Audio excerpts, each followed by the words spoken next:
Hi, welcome to the forum. Today we're going to talk about universal basic income. And to do that, we have two special guests with us, Diane and Derek. So let me introduce you to our guests. First, we have Diane Pagen, who has been a social worker in New York City and a social policy analyst for 15 years. She was born and raised in Queens, and she has lived in various cities, including Paris, New York, San Juan, and Sevilla, Spain. She grew up in public housing in Queens and attended public schools here in the city. She received a bachelor's in languages from the Universidad de Puerto Rico and master's in social work degree from Fordham.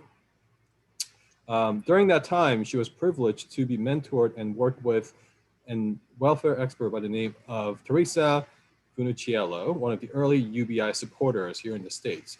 Together, they co-wrote and co-produced a comic book entitled The Adventures of Carrie Giver, The Cost of Caring in 2007. And she also worked on legislation to create a version of a UBI called the Caregiver Tax Credit. Diane is a co-founder of the Basic Income March with James Felton Keith, and a co-founder of Basic Income NYC, which is a monthly group that met from 2015 to 2019 to educate and socialize around UBI. Diane recently organized the second annual Basic Income March in 2020 as part of a national organization called the Income Movement, and she also assisted Andrew Yang during his presidential campaign. She's a contributor of a book entitled Political Activism and a Basic Income Guarantee, which was edited by Larry Liu and Richard Caputo of Yeshiva University. Hello, Diane, welcome. Hi. Next, we have Derek Van Gorder, who is a filmmaker, a YouTuber, and a co-host of Boston Basic Income. He spends his free time studying macroeconomics, and he has become a public advocate for consumer monetary theory. You can find his written work and links of his YouTube channel from his website of derekvangorder.com. Hey, Derek. Hey, thanks for having me. Great, thanks for joining us. And just a footnote to the intro. So this event is kind of a follow-up to an Oxford-style debate that we had on the merits of UBI back in November of 2017. In fact, that's when I first met Diane, and I found out more about her involvement on this issue. And Derek, I've known him for several years. We've collaborated together on some events. In fact, I believe the last event that we had collaborated was an Oxford-style debate on the topic of reparations. So glad to have both of you join us today. So without any further delay, we're just going to start off with a basic overview of this topic. And I'm going to turn it over to Diane first, and then we'll go with Derek. So Diane, go ahead. Hey, well, thanks everybody. It's really nice to have a Zoom meeting to go to on a Saturday, and I hope that everybody will find what I have to say somewhat interesting. I think it is, or I wouldn't talk about it. Essentially, you know, to keep it really as brief as possible, I'm an advocate for universal basic income, and I stick to the definition that a universal basic income needs to be universal, goes to everyone, right? No means testing, no particular behavior you have to engage in to get it, and it has to be adequate to meet basic human needs as defined by whichever society it's being distributed. And so the reason that I believe in that is because as a social worker, I have an extensive experience seeing people really struggle a lot with the current inadequate welfare system, which is not universal, it's not adequate, and it's very punitive and has a lot of behavioral requirements. And all of those things put together mean that it costs substantial sums of money, but it doesn't accomplish anything other than destroy the quality of human life of the people who participate in it, and also by extension, the people who live in the society where that is implemented as a solution to poverty. So essentially, what I want to tell everyone on this phone call is that, you know, we're supposed to think about it in terms of cost, right? And you may have heard, you hear it less so now, but people are still interested in cost of a UBI. And I always say that I really don't get involved in the numbers of what it would cost, because if you think about it, anything that a society needs to protect its citizens and keep people alive has a cost. And for example, I like to use the analogy of the fire department. So I'm sure that it costs a lot of money to have a fire department, and there's absolutely no one that would suggest that a city, town, or village doesn't need to have a fire department.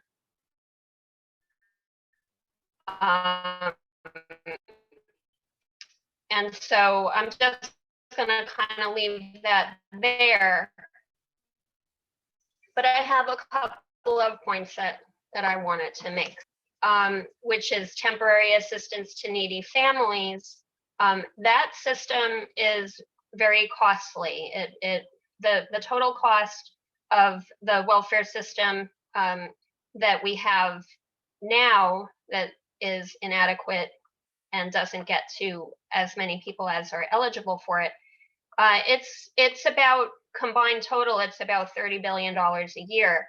But that's not the only cost of it, because I'm asserting that the way that it is managed and the way the money is distributed actually compounds the cost of it, because for the most part, it doesn't take a rocket science to tell that if you're using money to make life harder for people and make it harder to secure what people need, then it actually costs a lot more than whatever is on a balance sheet.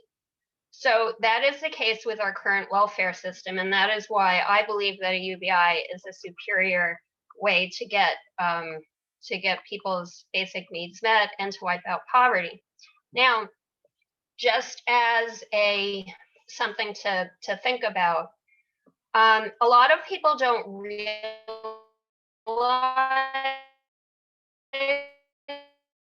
that in the welfare system, there is the welfare system actually goes to poor people. And I'm here to tell you that that is not the case. And there's plenty of data that show that it's not the case in any state. Large amounts of money do not go to cash assistance. And then there's an additional problem, and I wanted to raise it as something that people should be thinking about as an argument for a UBI, which is that in any given state where there's a welfare program, at the end of the year, there's substantive amounts of money are left unspent in every single state. To give you an example, I'm presuming many of the people on the call are from New York State. Well, did you know that in New York State, right now, there's about $640 million the feds, they needed to take care of our poor people, and it hasn't been spent at all. And it hasn't been spent even during this pandemic. The amount has gone up from the last time I looked. So in 2017, the amount of unspent money was $500 million, and now it's $640 million. So this is very, very problematic, as you can see. And what I want to try to help people to understand is how pervasive this is. So let's see, Thomas, do you think that you could share that slide for a minute? Because I want to try to sensitize everyone to the fact that this is really, truly, it's a national scandal, anything about it. So this is the TANF funds for the last year that data are available. And Thomas, can you show this, that last column of that? Yeah, okay, great. So the welfare block grant, the first column, the first horizontal column at the top, it says $4.4 billion. That's the US total of unspent TANF funds. So these are funds that are meant to go every year to eligible poor people with incomes, which is temporary assistance to needy families. You can see that every one of those numbers below the 4.4 represents an unspent amount for the state. So I'm just going to point out that for Mississippi, I know you can't see the names of the states completely, but for the state of Mississippi has an unspent balance of $15 million. The state of New York has $649 million unspent. The state of Texas has $330 million unspent. Where is it? There it is, yeah. And the state of Tennessee has $731 million unspent. And Washington, D.C. has $31 million unspent. So if you were to add them all up, you're going to get that $4.4 billion. So I know that there are, just to put it in context, this happens year after year. It's been happening since the 1990s, with these unspent balances. Now, I'm not saying that every dollar that is spent in the TANF program is spent well. Right? I am not in any way saying that. And in fact, I think the priorities have been very skewed away from cash assistance toward non-cash aid, which is very, very problematic. Services about how to behave and whether to get married or not are very pervasive. And of course, obviously, compulsory work programs and work requirements and things like that. However, I like to focus on the unspent quantities because we often hear that, well, where is a UBI going to come from? We already have a welfare program. We hear these sorts of things.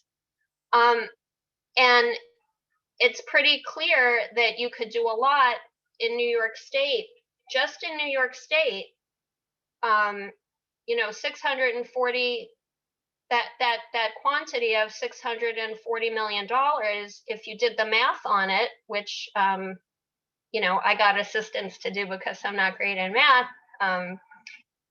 is, you could get for every $100 million, you can do a $2,000 a month UBI for 4,100 people.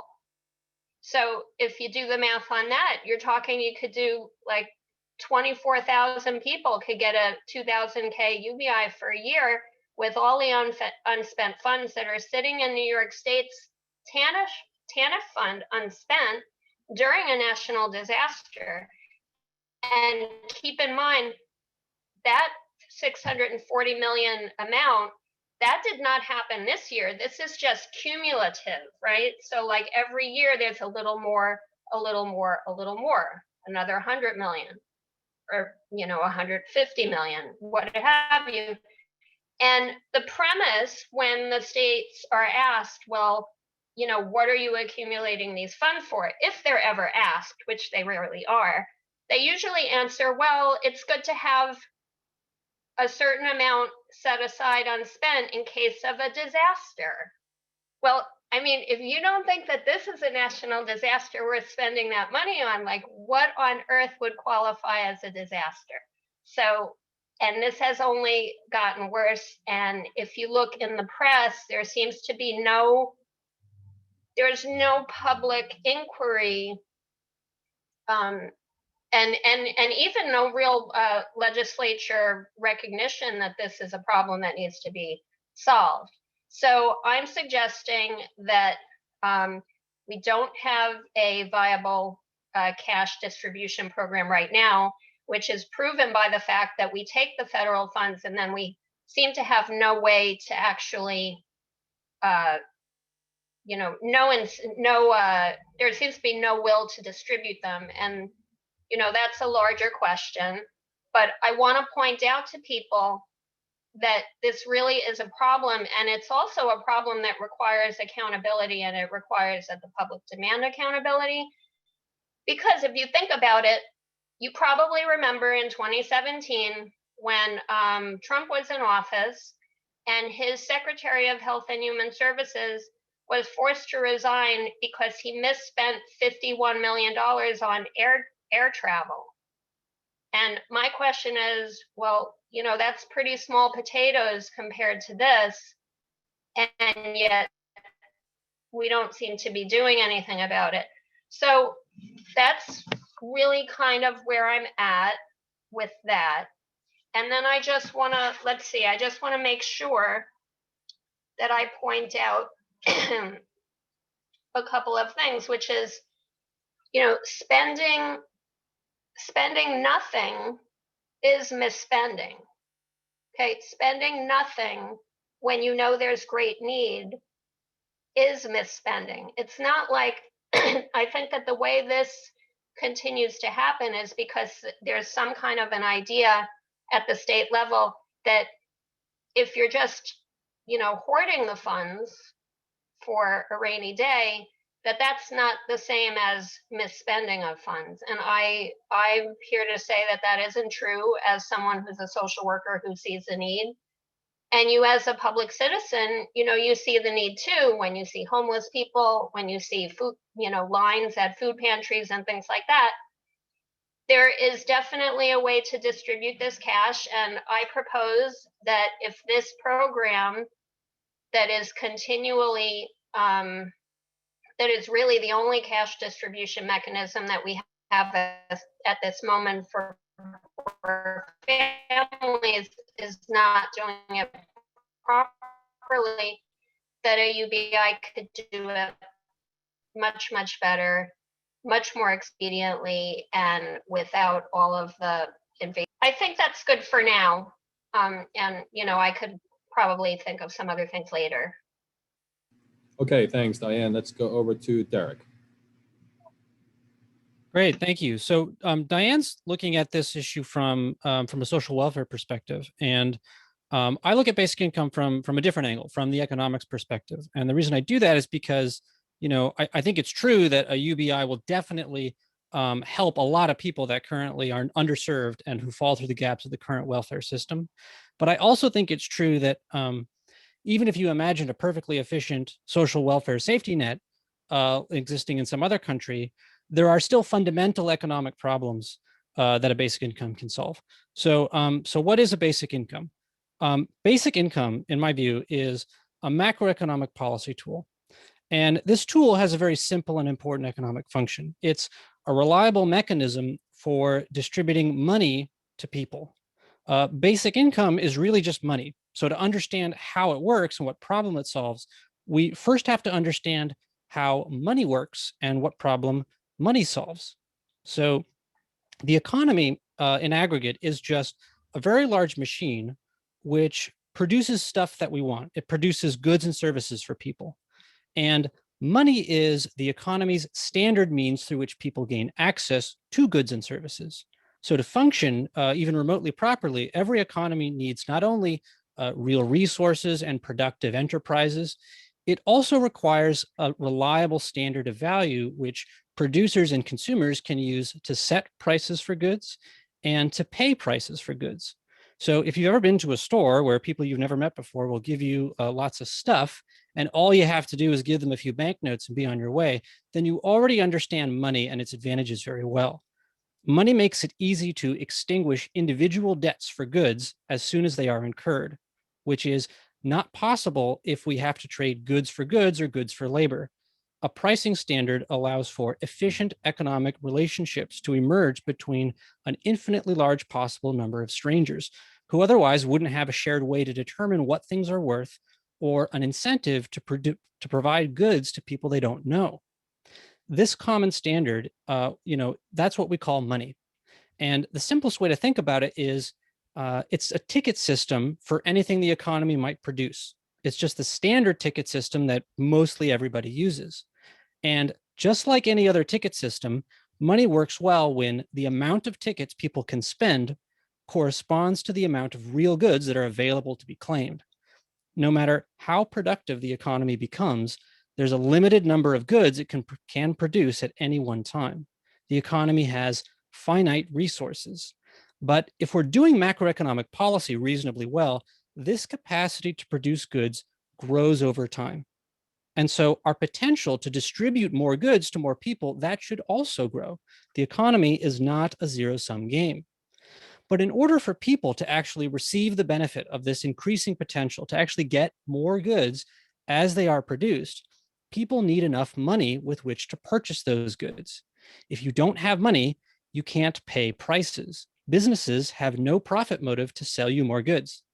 In this scenario of insufficient incomes, even if the economy could produce more goods for you, it doesn't. Markets can't make profit from you. That's the problem basic income solves. By giving everybody more money, we give businesses the monetary incentive to make and sell more goods to more people. Basic income ensures maximum and efficient distribution within the private sector economy. This is a very important problem to solve because distribution is the point of the economy. It's what economists call consumption. All of us are consumers, are beneficiaries of the economy's aggregate output. Some of us may temporarily serve as producers in some capacity, but the point of getting anyone to spend their time that way is to facilitate greater consumption for everyone else. Ideally, the only reason we'd ever pay anyone to do work is because that work allows other people to consume more. That allows basic income to rise. Otherwise, we're just wasting people's time. Income facilitates consumption, and basic income is just the most efficient way to increase people's incomes compared to any other way you might think of doing it or any other excuse you might have to come up with to give people money. With basic income, we don't need those excuses anymore. We can directly increase the private sector's incentive to produce more goods for more people. So that's it. That's basic income. It's just a way to get people money. But most of you, I'm guessing, are probably going to need more convincing than that, because most of us have grown up in a culture that didn't know about basic income. In our culture, the default assumption is that income comes from jobs. And when we think about money coming to people from other places, we get uncomfortable or confused. So when you tell people about basic income, they ask questions like, how do we fund a basic income? Where does the money come from? Won't it cause people to stop working? Whose taxes will have to go up to pay for the basic income? And will basic income cause inflation? Once we understand what money is, a system for granting people access to goods proportionate to real goods available, it becomes clearer that all of these questions have only one right answer. And that answer is basic income calibration. A calibrated basic income is funded by real goods. It doesn't involve taxation directly. It can't cause inflation, and it doesn't remove any necessary labor from the economy. Calibration means policymakers are continually matching the level of basic income we pay out to the productive capacity of the real economy. If the basic income is ever set too high, then aggregate spending starts to outstrip the availability of real goods and services, and we get price inflation, which is just the signal that there's currently no more benefit to be had by increasing people's nominal incomes. To get a higher real basic income, we have to wait for the economy to get more productive. But if basic income is ever set too low, then we have worse problems. People are unnecessarily poor, not because we don't have the resources, but just because people lack money. Not only that, whenever basic income is below its optimal rate, to make up for the difference, we end up with a society-wide incentive to create unnecessary jobs as an excuse to get people money. That's what we're doing now on a massive scale. Governments and central banks create jobs to keep as many people on wages as possible. This excessive employment isn't the right way to reduce poverty. It wastes resources and it wastes people's time. Job creation as a policy target instead of a means to an end makes the economy less productive. And unfortunately, it's the normal way economies are operated today all over the world. Instead of full employment, we should design our policies to achieve full output and the greatest possible human access to that output. Policymakers should want to find the optimal aggregate balance of basic income, investment, and wages that ensures maximum sustainable production and an efficient labor market. While any small amount of basic income is better than zero, ideally, we should calibrate the basic income so it's never too low or too high. We can start small and gradually increase basic income until macroeconomic signals such as the general price level and necessary interest rate adjustments tell policymakers that we're approaching the economy's real potential. This might sound far-fetched, but in reality, the economy already works this way. To achieve a balance between stable prices and maximum employment, central banks continually calibrate the flow of new money into the economy and the resulting flow of spending. It's just that they're performing this calibration through private debt stimulus, the financial sector, and wages. Basic income solves the same problem more efficiently. It bypasses the financial sector and distributes money directly to consumers.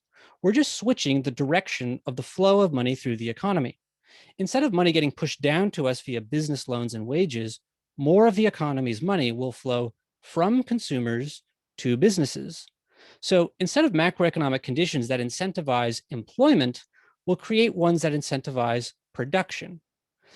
Basic income is often discussed in reference to social and political objectives, but we can't really understand basic income until we think about how it would work as normal macroeconomic policy. As soon as economists start taking basic income a little more seriously, they're going to discover that it solves some pretty serious and fundamental problems that we've tolerated for way too long. Problems such as poverty, cyclical recessions, and unnecessary work. Like businesses, wages, profits, and monetary policy, basic income is an important and natural feature of any efficient economy. It's just one that we forgot to implement. Our economy is missing its natural rate of basic income. If you're interested in learning more about this perspective on basic income or money in general, I recommend the work of Alex Howlett and Consumer Monetary Theory. You can find some good introductory reading and videos on my website, derekvangorder.com, and I'm available anytime to answer any questions you might have. Thank you very much. Okay, thanks, Derek. Thanks, Diane. So I'm going to go ahead and ask some questions, but for those of you in the audience, if you also have questions, this would be the time to raise your hand and just get in the queue, and we'll try to get as many questions. So I guess the first question that I'll ask will be to Diane. I believe in your introductory remark, you had mentioned UBI as the most superior method of meeting families or people's needs. I guess the question that I have is, okay, maybe that might be the case, but what about the counter argument that maybe the most superior way of the role of government is not necessarily um, providing the needs of the people, but rather creating incentives so that we could have a more robust labor market?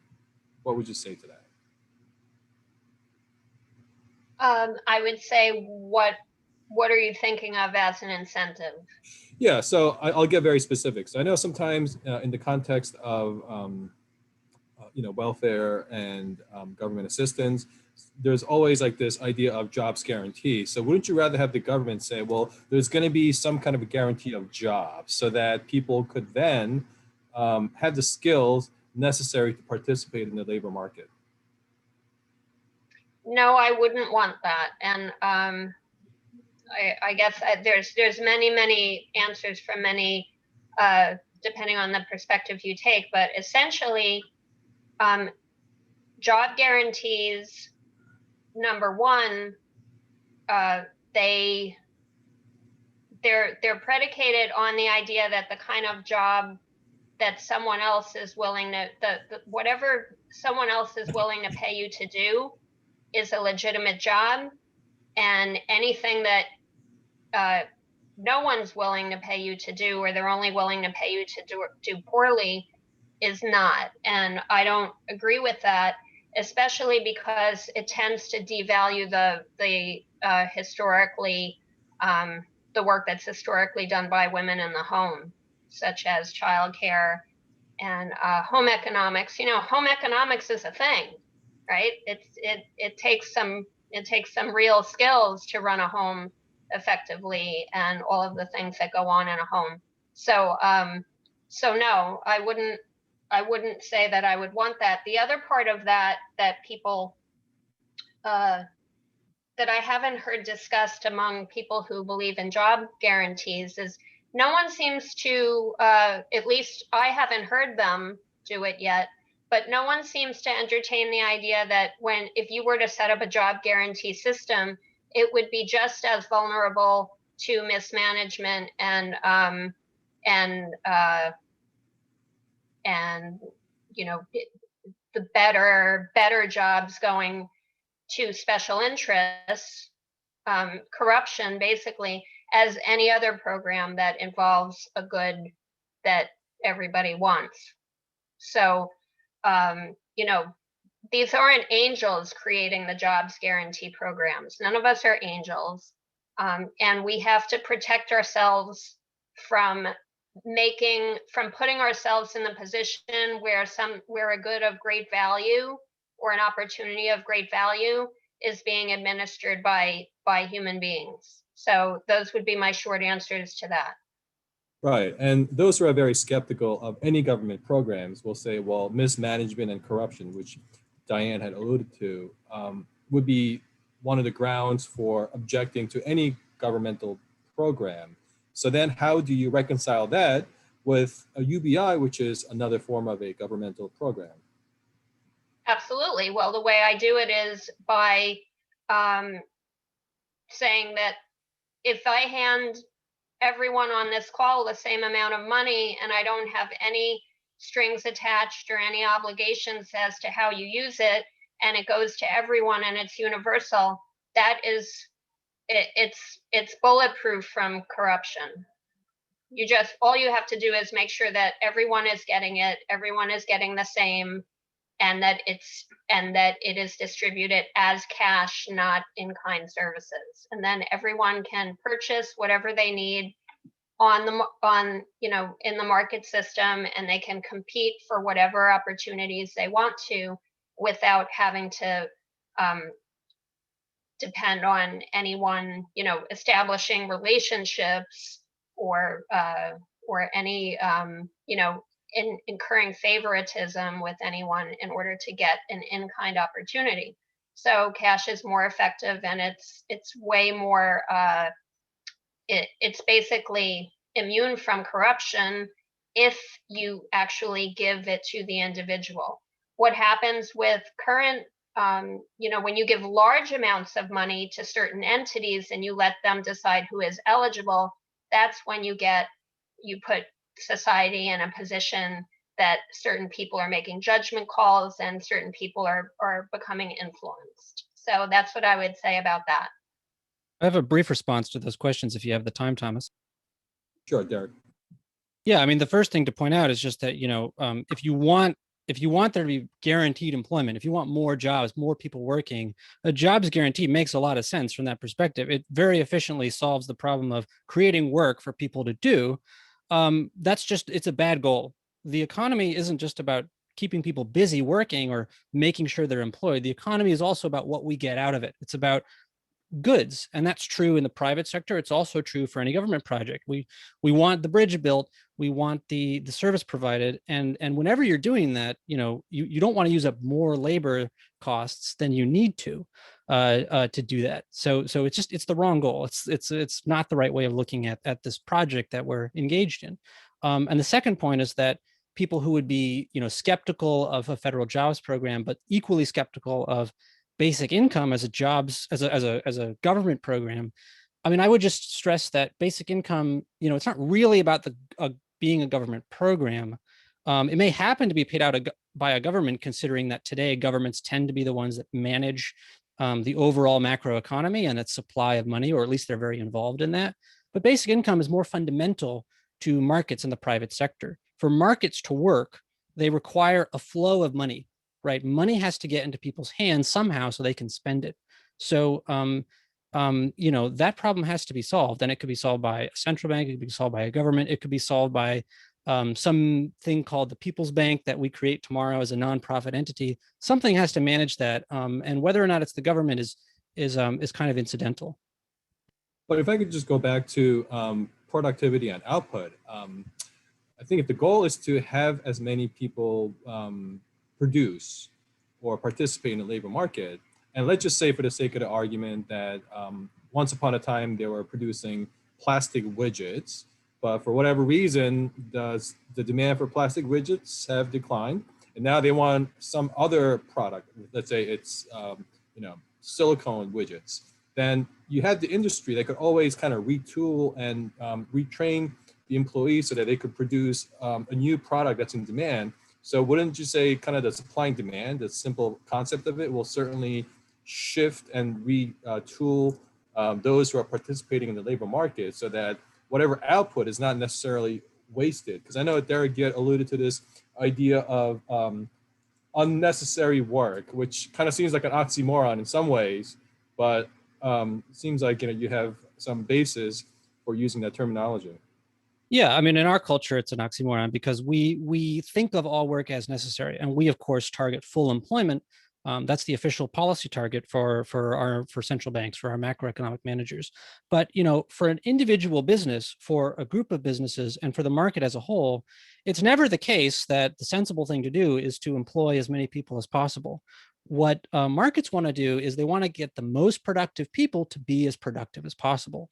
It's never the case that that means you hire everybody. That's true on the small scale, and it's true at the macro scale. We've set it up a little bit backwards. So whenever you hire someone to do a job, you pay an opportunity cost, a cost in terms of something else they could be doing with their time. They could be available for other work, or they could be available for the stuff that Diane was talking about, which is unpaid work or social activity, or just what we get up to whenever we're not employed. All of those are also useful to society. So when you hire people, you want to hire them with reference to the output. And today, we're creating unnecessary jobs because we've made employment itself the target. When the employment rate goes up, we get really happy. When it goes down, we get really sad, right? When there's more unemployment. But that's only because we've arbitrarily tied incomes to wages. These are two very, very different things. Wages should be incentivizing people to do productive work, and they should be as low or as high as they need to be to get that done. We don't need to pay people just to employ them. If we want consumers to have enough money to buy everything that we produce, that's what basic income is for. You just give them the money. But ever since the Great Depression, right, where we had this crisis of jobs and crisis of poverty, instead of solving the poverty part, we tried to solve the jobs part. So we invented full employment policy to expand the amount of jobs in the private sector. And this creates make work. We don't think of it as make work, but that's what it is. So Derek, you had mentioned about, I think you used the analogy of a ticket system as being this kind of income system that we have. I think it was akin to, if you want to participate in this economy, it's based on a ticket system, which is your income. And I think sometimes the dangers of inflation kind of creeps into mind. And what I mean by that is, let's say, again, if the economy is just simply, selling tickets so that other participants could participate by purchasing those tickets, well, then those who are providing the seats could just raise the prices, right? So for instance, under the $1,000 a month unconditional universal income, well, then they could just simply raise the price of the seat to another $1,000. I mean, wouldn't that be the unintended consequence? Yeah, well, that's what people say. And everything I'm saying about how basic income can help the economy produce more goods, that requires, to a certain extent, that the general price level is stable. So inflation is a very simple problem. It's what happens when nominal spending, the amount of dollars that people are spending, is not matched by an increase in the quantity of real goods. So more money is being spent, but you're not getting more goods. So the price, that means necessarily the price of those goods rises. This is summarized in a very simple mathematical equation called the income theory of money, which we can write out as R equals PQ. Total spending equals the average price of goods times the quantity of goods. So if you're going to increase spending, two things can happen. Prices can rise or the quantity of goods can rise. So what we want to happen is for prices to be stable and the output to increase. But it's not the case, right, that giving people more money to spend, increasing R, that doesn't cause prices to rise. If that were true, the economy couldn't function. Getting a higher income would just mean you're paying higher prices. You're not actually getting more stuff. It'd be pointless to get rich in an economy like that. So it's, yeah, someone just posted in the chat, too much money chasing too few goods. And chasing is the key word there. It's all about the amount of spending that's occurring.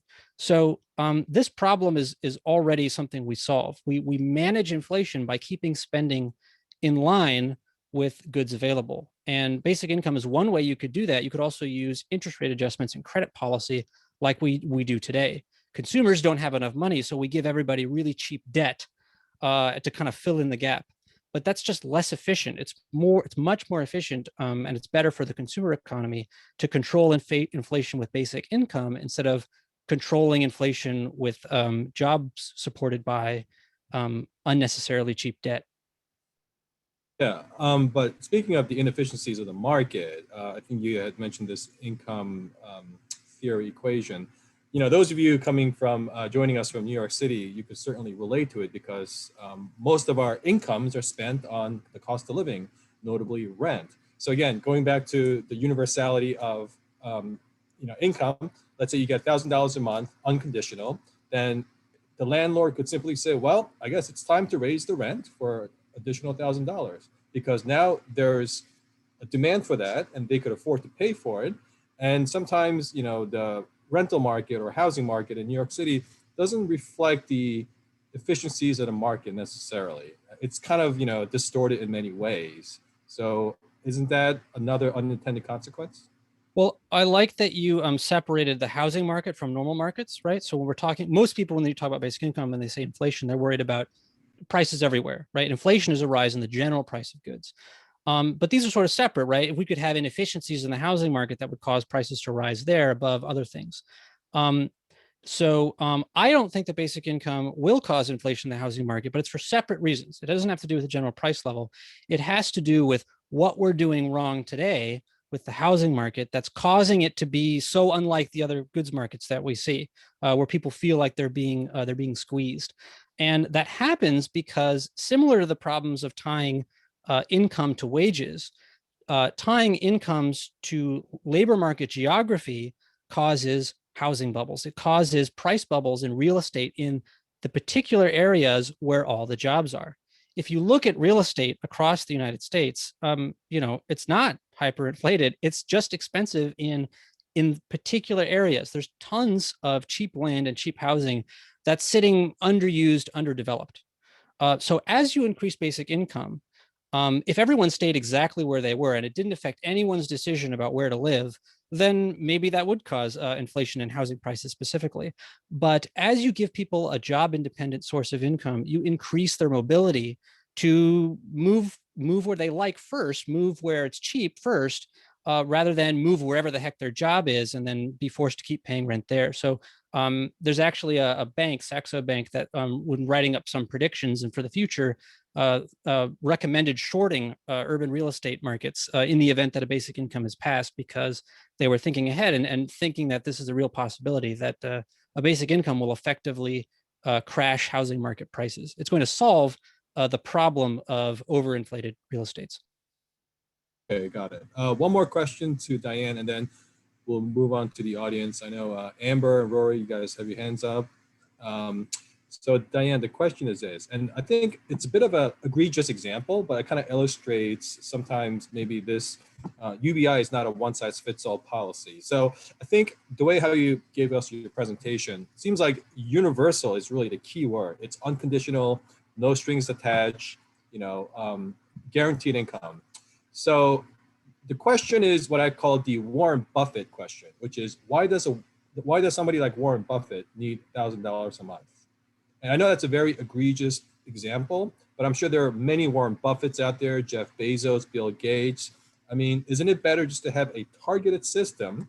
I know you guys talked about not doing the means test, but perhaps we could have a more targeted system so that we could create like an income threshold and allow them to receive some kind of unconditional basic income. But then once you exceed the threshold based on the household income, they're no longer eligible. And maybe have like a kind of tapering system so that once you are at a certain level, whether it's $100,000 or $150,000, your level of support declines proportionally. Why isn't that a better method than what you have proposed?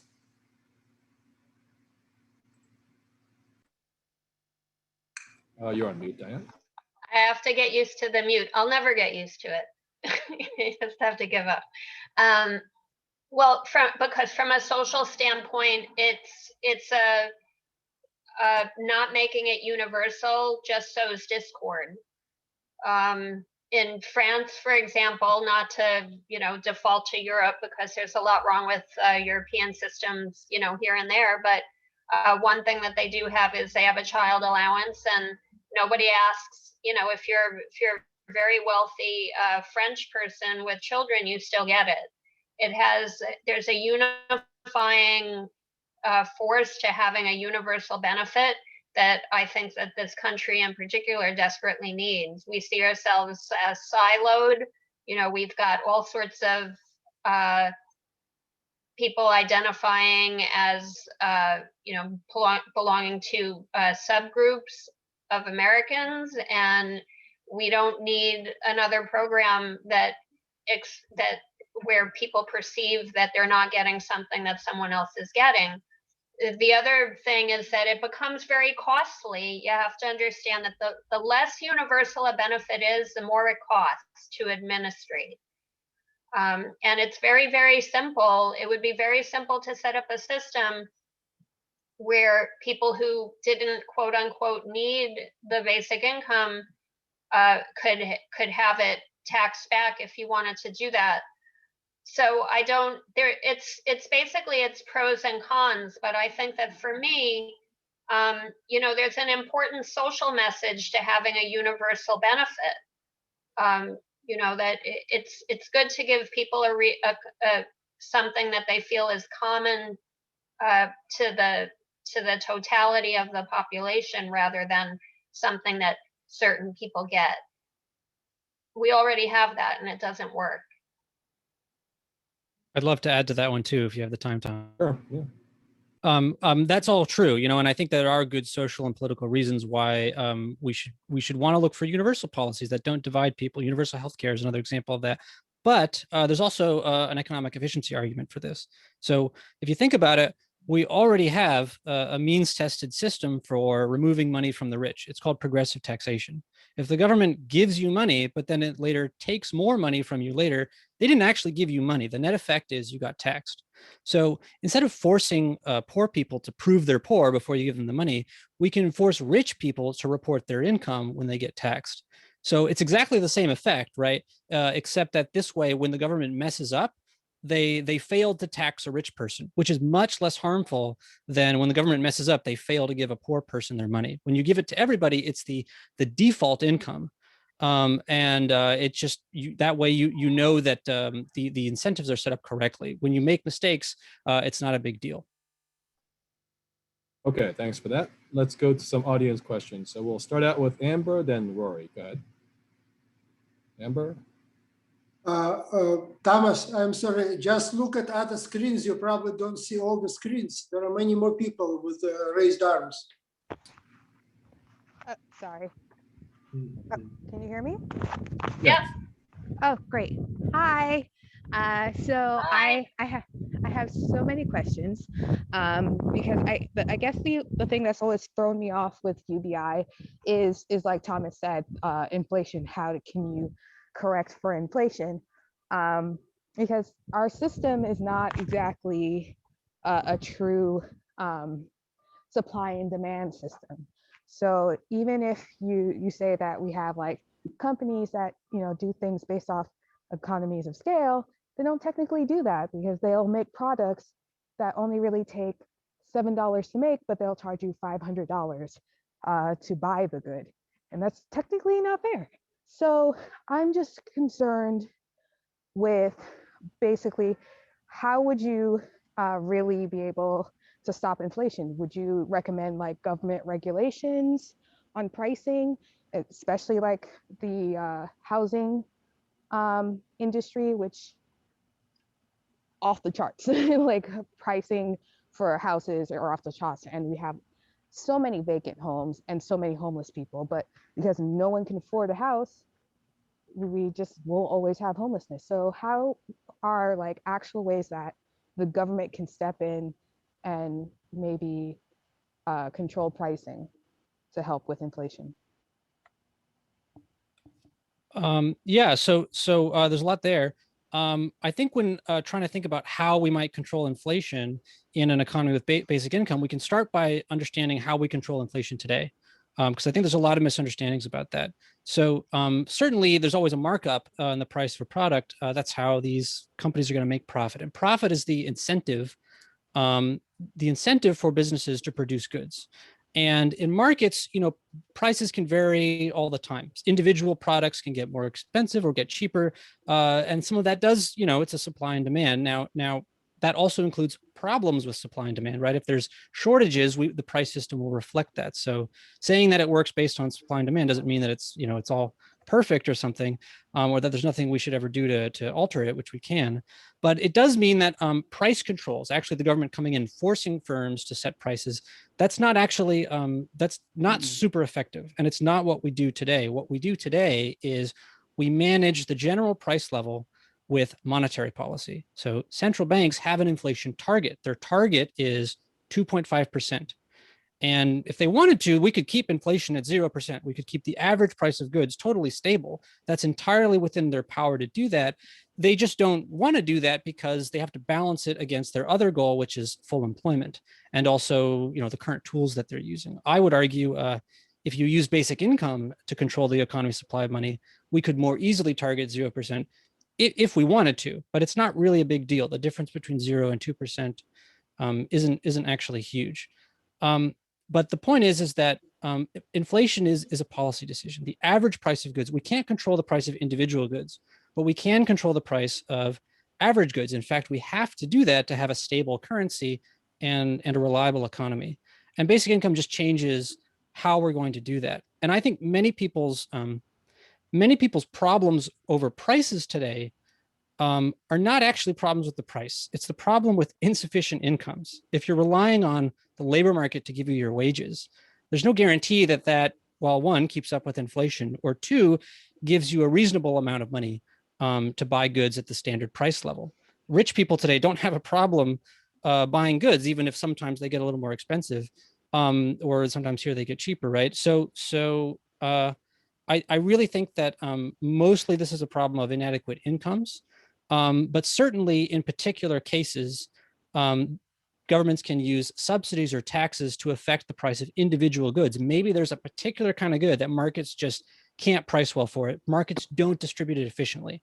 In those cases, a government can subsidize its production to make it cheaper, or it can tax its production to make it more expensive. Those work very well. Those are simple tools that do work very well. But the general price level, governments can't control that. We control it by modulating spending, by giving the economy a stable pricing standard. So that's my answer to your question. Just to follow up on that, what does the role of taxation play when it comes to basic income? For instance, I know under Yang's proposal, he wanted to increase the value-added tax to fund a certain income component to it. So can you talk more about how tax rates could be impacted? So a lot of people have the assumption that basic income is funded by taxation, but from an economist perspective, it doesn't matter. Nominal spending, right? Like what the government will write in a budget. That's one factor, maybe politically, to keep in mind. But what we're concerned about is real funding. Are we giving people the money that we spend? Can it claim more real stuff? Does it increase the economy's production? Because if you have a program nominally funded, but it's not really funded, it doesn't matter how high you raise taxes or who you tax, the economy is not producing more goods. It's not really working. And I think there's a lot of a lack of clarity in the language economists use to describe this to people. And most people have come away with the impression that when you raise taxes, you're increasing the coffers of the government for them to spend more money. I would rather say that private sector production, that the private sector getting more productive and more profitable, that's what allows, that's what creates space, fiscal space for the government to spend more money into. It allows us to create more money. That's true before basic income. It's true for the military spending. It's also true for basic income. And taxes affect the economy's production. So I would say where taxes fall into it is there's certain ways we can tax producers or tax resources that can make the economy more efficient, and that will increase the basic income we can sustain. But there's a lot of taxes, and people don't pay enough attention to this. There's a lot of taxes that decrease the economy's production. And so you can't raise those taxes and then say that you're funding the basic income. It doesn't work that way. So we should try to separate taxes and government spending when we approach this problem conceptually. We should think of both of these as levers that affect the real resources that are available. And I would claim, maybe controversially, but nevertheless, I think it's true that raising your basic income doesn't mean you have to raise taxes. That just isn't the case. So if I could just follow up, I think what you're proposing then is to, because taxes are not directly impacted, then you would just increase the supply of money into the system, right? Yes, but I wouldn't call that a proposal. That's what we already do. So like I was saying before, central banks are constantly increasing the economy's supply of money. Most of that doesn't occur from the government. Most of that occurs in the private financial sector. Banks, shadow banks, other private lending firms, Wall Street, they create money in the process of making reliable loans. This is called credit creation theory, and it's not really a theory. It's sort of how it works. Anyone who studies the banking system knows that most of our money is created there. The government is just one more of those. It's a large one, but it's just one of many money creators in the modern economy. And they issue new money into the economy. And so we just want to make sure that it's issuing the appropriate amount of money, and it's doing it in a reasonable and efficient way, that it's not over straining the economy's capacity. Okay, let's go to some more questions. And thanks, Mikhail. There are some other hands up. I just noticed that. So let's go with Rory, Mikhail, Aaron, Ellen, James, Ralph, Warren. So Rory, you're at that. Go ahead. Thank you, Thomas. I only have one question for Diane. In your initial presentation, I found it rather disquieting that I believe it was $55 million you quoted as being misspent in travel, or if I understood you correctly. But your overall theory was that, oh, it's misspent. Don't worry about that. And you seem to dismiss that very quickly for your overall goal. And that bothered me a little, because if you're going to start looking, don't worry about this. Don't worry about this. When do you become serious about it? Because you're asking for a universal income, which means that we have to start paying more to help people out. Yet you're dismissing millions and millions of dollars with no accountability.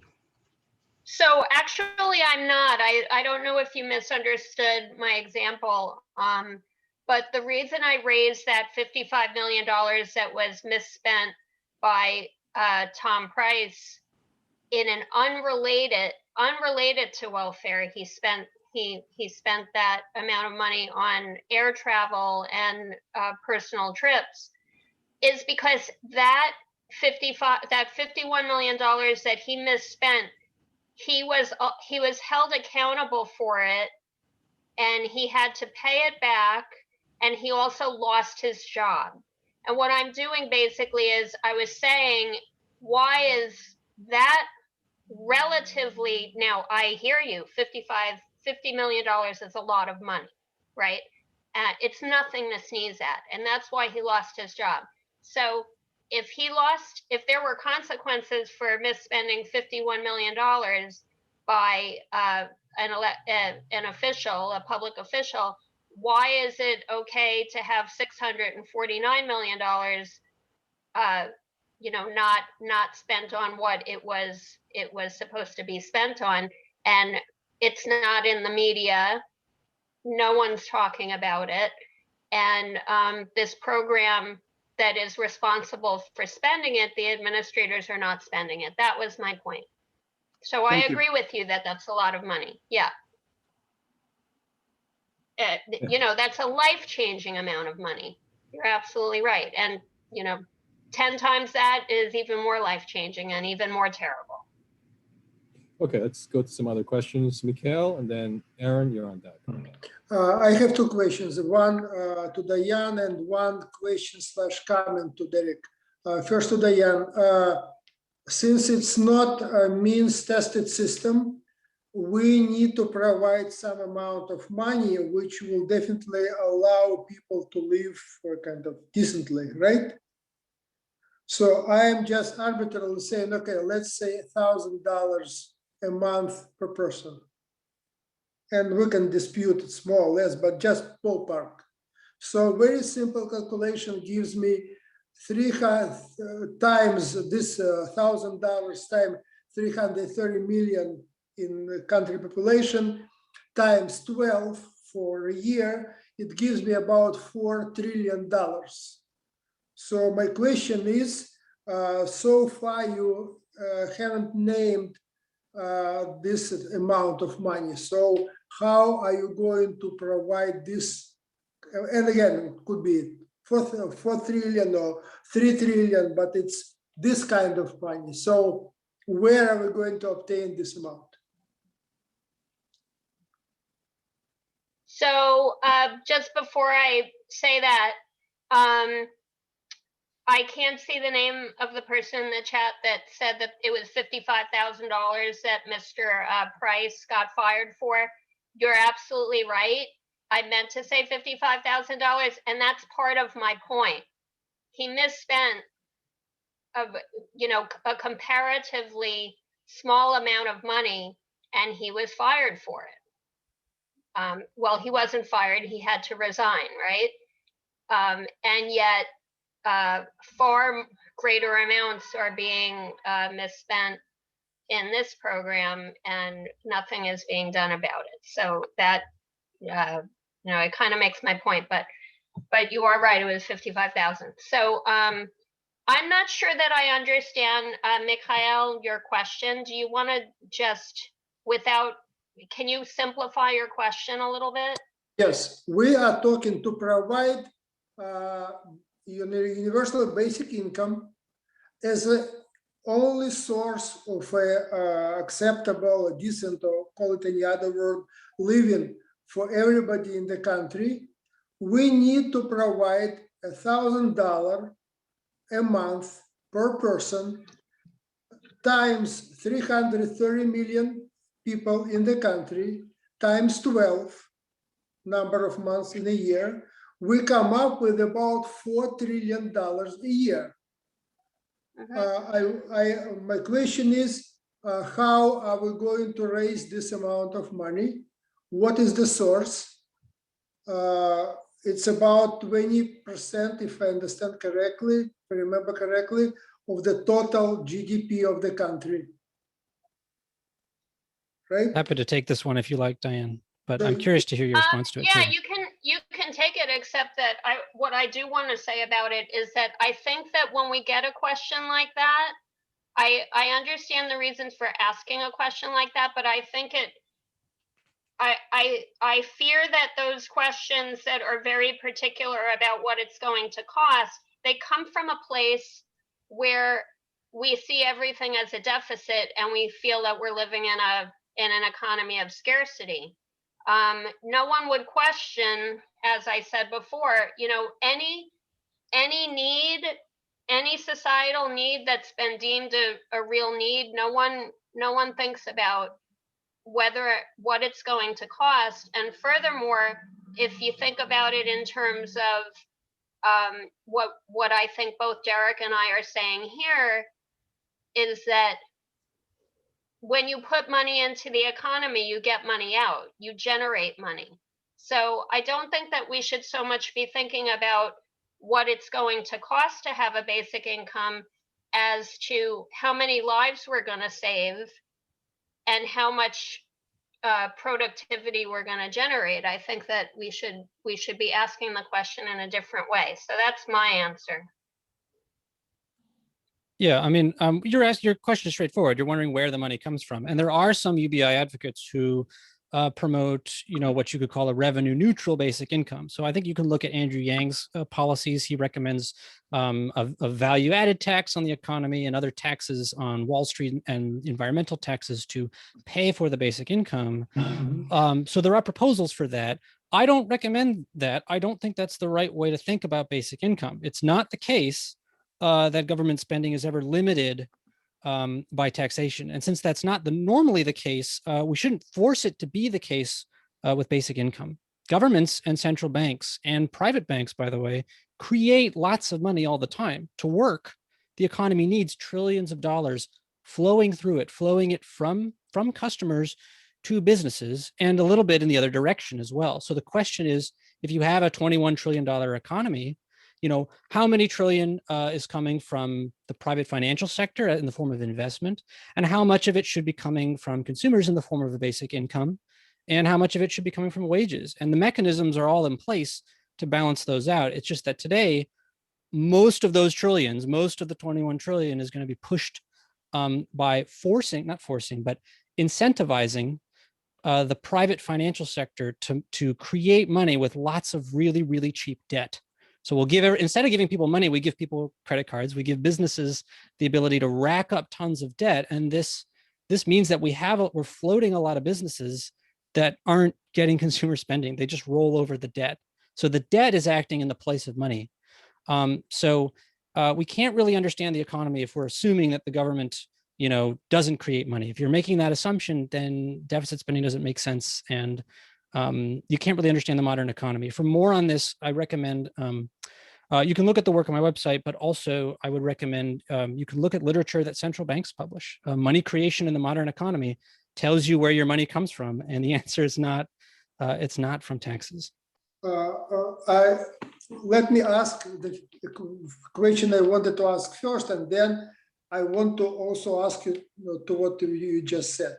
My question was, actually, it was a comment. When you were speaking before that, you were separating jobs and productivity. You were saying our aim is to create more products, not full employment. That's right. That's my proposal. And to be fair, it's an unusual proposal. Right. Most economists think full employment. I think in capitalist system, these two things are connected. They were not connected in the socialist system where I had experience living for 40 plus years. There, people were producing, factories were producing goods which nobody would buy. This was absolutely waste of time and people's labor. And definitely there was employment without zero or negative productivity.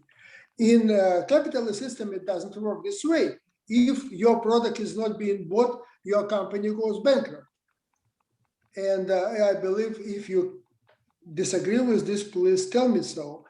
But that, in my view, that creates a perfect connection between employment or number of jobs and productivity, because all the necessary things are being produced. It's one thing. Secondly, just two words you just said very recently, it's absolutely news to me, because I think not government creates money, not banks create money. People create money by their producing process. Government lends money, central bank lends money to commercial banks lend money to some smaller bank or to companies which need this money to start some project and some production.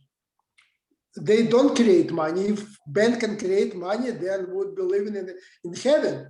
We can create as much money as we want, and that would be the end of all questions. Well, that's not, well, I can address this. I know there's other questions, Thomas. If we want to move on, I can talk to him later, but I could address that if we have the time, Thomas. Okay. Just very quickly, and then we do need to move on. So yeah, go ahead. Yeah. Diane. Yeah, just very, very briefly. Banks can't create money for themselves to put in their own accounts. They create money in the process of making a loan.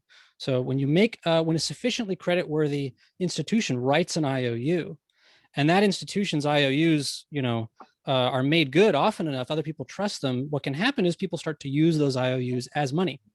Most people don't think about it this way, but money is actually, all money is debt. All money is a form of debt. It's just the debt of someone who has much better credit than you or me. A bank has more credit than you and me, so their debts are more like money. And the government is really creditworthy, and so their debts can be even more like money too. So money is a particular kind of debt. It's a special debt that we all set prices in. And so that's where the money comes from. It is created in that sense. Yeah, there's more to get into on that, but I do appreciate the question. Okay, thank you for the question. Let's go on to the next question. So Aaron and then Ellen, you're next. So Aaron. Great, thank you. Thank you. So it seems like your approach, Derek, is built around modern monetary theory, MMT, where you basically saturate the economy with long-term debt obligations that then the government has at basically near zero interest rates, and then they act as the sort of meta bank for all of those instruments, and or force other institutions to acquire them on their balance sheet. So that's sort of the first part of it. So the second part is it seems incredibly distortive given the scale, because as Mikhail was pointing out, the 4.5 trillion a year that it would take, right now our government, federal, state, local, and other agencies spend about 9 trillion a year. So we would be increasing that by about 50%.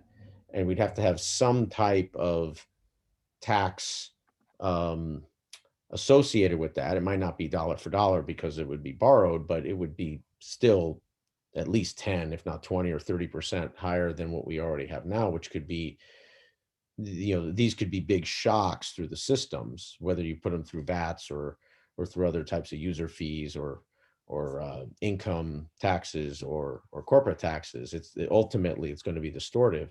How do you answer sort of the distortive question and the ability to scale modern monetary theory, which has never really been tried, especially at the scale where you're looking at 4.5 trillion a year for 40, 50 years would be hundreds of trillions. I mean, no one's ever done anything like this at that scale. Does that make sense? That's a great question. Yes. Now we get that a lot. Me and my friends who talk about this, we're often accused of making a case for MMT. MMT, is pretty famous for making the case that government deficit spending is not limited. Government spending is not limited by taxes, and the size of the deficit doesn't matter. They happen to be right about that. They're wrong about almost everything else, or at least some very important things. So I subscribe to something called consumer monetary theory, CMT, which I think has a much more balanced view of the process of money creation. And crucially, MMT thinks that the central banks has to keep interest rates at zero, or that we shouldn't have the central bank. We should do it all with fiscal policy, and interest rates don't actually play a useful role in managing inflation. And I would say that's very wrong. So as you bring in, let's say the government creates money for a basic income or anything else, if they want to ramp up that spending, if there's capacity in the economy that's not being used, that they can create that money, they can increase the spending, and interest rates don't have to do anything. We won't get inflation. But when those two flows start to compete with each other and we start overheating the economy, it is the case that responsible currency issuers have to rebalance spending from somewhere else to keep inflation in check. So if a basic income starts to add inflation at any quantity, right, whatever quantity is, that doesn't matter. It could be, that's just going to change depending on the size of the economy, right? At any quantity, if it causes inflation, central banks will do what they always do, what they do today. They'll tighten monetary policy. They will raise interest rates to make up for it. So we're going to increase money coming from the government, and we're going to decrease money coming from the private financial sector. We decrease the debt stimulus, we tighten policy, and that keeps prices stable. Now, MMT doesn't like this. MMT has all sorts of stories about why you shouldn't do that. And it sort of makes sense from their point of view, because they want to achieve full employment. But I would emphasize that what we're looking for is the right balance of basic income and interest rates that maximize the economy's performance in producing consumer goods. And But by isn't it definition, very that doesn't cause disinflationary? inflation. Isn't it very disinflationary like Japan, where you had a massive disinflationary shock from 89 to maybe 2010? Well, it depends on our policy targets, and it depends on how aggressively we want to keep to a certain target. Now, there's other we can allow some inflation or deflation if we think that's a good way to achieve our other goals. We don't usually keep it at a rock solid 2.5 or 0, whatever. But again, it doesn't make sense to say that any policy really is inflationary or deflationary. What matters is what the central bank does in response to keep the price level stable. So if we want to target 2.5%, we can keep that target. Central banks could hit 2.5% now today if they wanted to. They're just worried about creating private financial sector instability and other problems. So from this perspective, from the modern perspective, inflation is kind of a solved problem. The real issue is, are we actually making the economy as productive as possible? Are we producing more goods? Okay, thanks. Let's go to the next question, Ellen, and after that, it'll be James. So go ahead, Ellen. Okay, this is for Derek. We have government and Fed policies that have driven up prices in certain sectors of the economy, and therefore our wage earners who don't own real estate or invest in the stock market have been left behind in terms of quote unquote having wealth. And this is distortion in housing and college tuitions due to Fed and government policy. So my question is, it seems to me you're now recommending a different kind of program, but it's still the same idea. It's more central planning. Why should we believe a different form of central planning where we hand out money directly and somehow magically calibrate it to production, keeping in mind that a lot of production is done globally and we can't control other countries' production? Why would we believe this will work any better? Why not try something we haven't done in a long time, which is real free markets, letting interest rates rise and fall according to the market, getting the government out of subsidizing colleges that don't have to compete with each other? Why another central planning program should be the answer? Yeah, so I like free markets. I think markets work pretty well. And I think that we should generally allow the price system to do what it does best, which is, allocate resources on the fly. The thing is that one thing that markets can't provide on their own, even if you wanted a totally free market system with minimal government involvement, one thing markets don't provide is money. Markets require a pricing standard, an exogenous standard with which to set prices in relation to. And that is a function of money provision by, you can call it a central institution. It's not necessary that it be the government, but that's why central banks eventually evolved out of the private sector when the government wasn't spending enough money, because someone has to decide, well, how much money is getting spent? How much money is entering the economy? Markets can't make that decision. We want as much money as possible, right? Someone else has to enforce the right balance between elasticity and discipline. We have to balance the system. And so, how did the country start if there wasn't enough money? Obviously, the United States started without all these policies and before we had a central bank. Yeah, money emerges from economies. Money is an emergent feature of markets, and it can emerge in a lot of different ways. Now, people have different stories about this. So chartalists, people who really like the government a lot, they'll tell you that, well, money is created when the government steps in and, taxes people and issues sovereign currency. Other people, might say that, well, no, money emerges spontaneously from banking and from the markets. But it doesn't really matter how money started. What matters is, how does the system evolve? What's optimal? And the reality is that, you could use gold as money and you could just say, that's our money and we're not going to touch it. And we're just going to let the markets do everything else. But that's not necessarily optimal for achieving, for bringing the economy to a maximally productive state. The amount of money in the economy has to be decided in reference to policy decisions like stable prices. We want stable prices. We don't want there to be hyperinflation. If there's too much money, we have to rein it in somewhere. And it's not the case that leaving that to markets, letting banks create at any arbitrary interest rate, it's not the case that that magically creates stable prices or full employment or full output. So we have to decide on the macro level, we have to make some policy decisions. And you could say, I'm going to totally be free market on everything else. I don't want the government to be involved. I wouldn't say that personally, but you could say that, and it would still be the case. You would need a mechanism for modulating the flow of money. We actually can't do without that if we like money. So if I could just ask a follow-up question, it seems like what I'm hearing here is there's always like this contentious competing interest of the market and the role of government. And it seems like what Derek is suggesting is another way to look at it is you could have less intervention by the government if there's some basic income, because by giving basic income, then the government could take a more hands-off approach. And I think the term that Ellen had alluded to, which is central planning, it'll be decentralized because then each person or each recipient of the basic income could individually participate in the market. Did I characterize your argument correctly, Derek?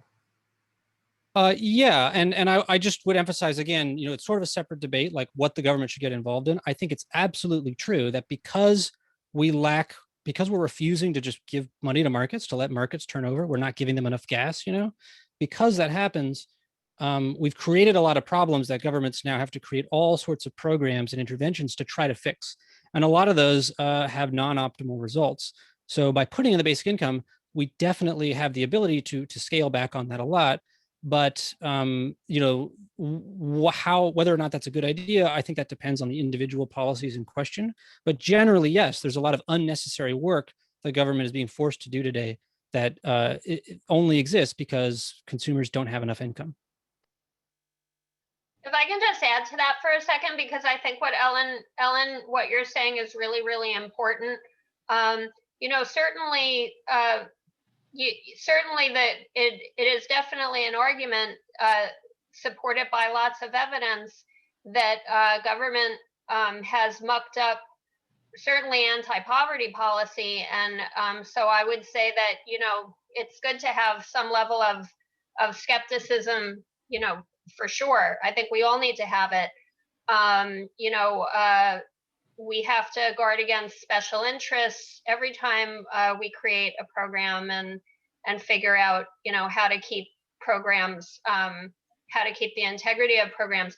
I would disagree with, I don't disagree with Derek, but I just want to point out that, Derek, when you say that, government has to step in to create programs, well, that isn't entirely true.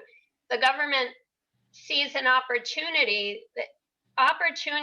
to make money happen when each individual person and household can't meet their basic needs.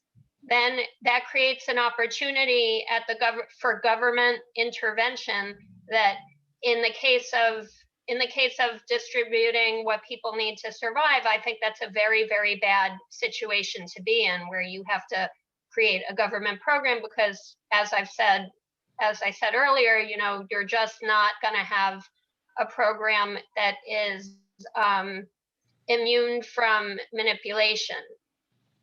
The programs that we have that are presumably to get rid of poverty actually make poverty worse. And there's no time to go into that statement unless people want me to. But I think that I make a pretty good case for it just by looking at the numbers, that it shouldn't cost such an amount, so much more than what it would cost to supplement incomes, should not be costing now to have anti-poverty programs that make people miserable. So I would say that, but I just wanted to make that comment. Okay, thanks, Diane. James, and then after that we have Ralph C. and then Ralph S. So James. Yes, thank you. Very quickly, one question for each of you. Diane, I'm interested to know what you would do about undocumented workers, and that's how you get the money to them. And Derek, I'm really a little bit concerned. It sounds like you're the interventionist, because we've had this free floating exchange rate system for about 25 years, and it's worked pretty well for the exchange rate.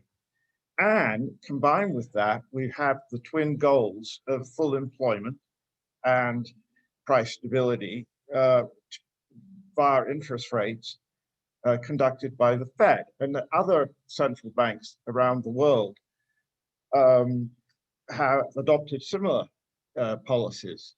And if you can compare it with what we used to have before now, I think that there's a very, very high bar to climb over, because that was the era of exchange rates being set hard, and import controls and export controls and high government intervention. And as I say, I think I hear more government intervention in what you're talking about. Can I just say you're right that is the bar to pass, and the development of modern monetary policy since the Great Depression is one of the great success stories of the 20th century. It's actually very effective in keeping the general price level stable, and a lot of people don't give it enough credit for that, I think. But is it the optimal system? Is it possible that we could that this is just the best it ever gets? I don't think so, but I agree with you that we have to be very clear. We have to make the case that there are other options. I think that I would not change the free floating exchange system necessarily, and I wouldn't alter the price stability mandate.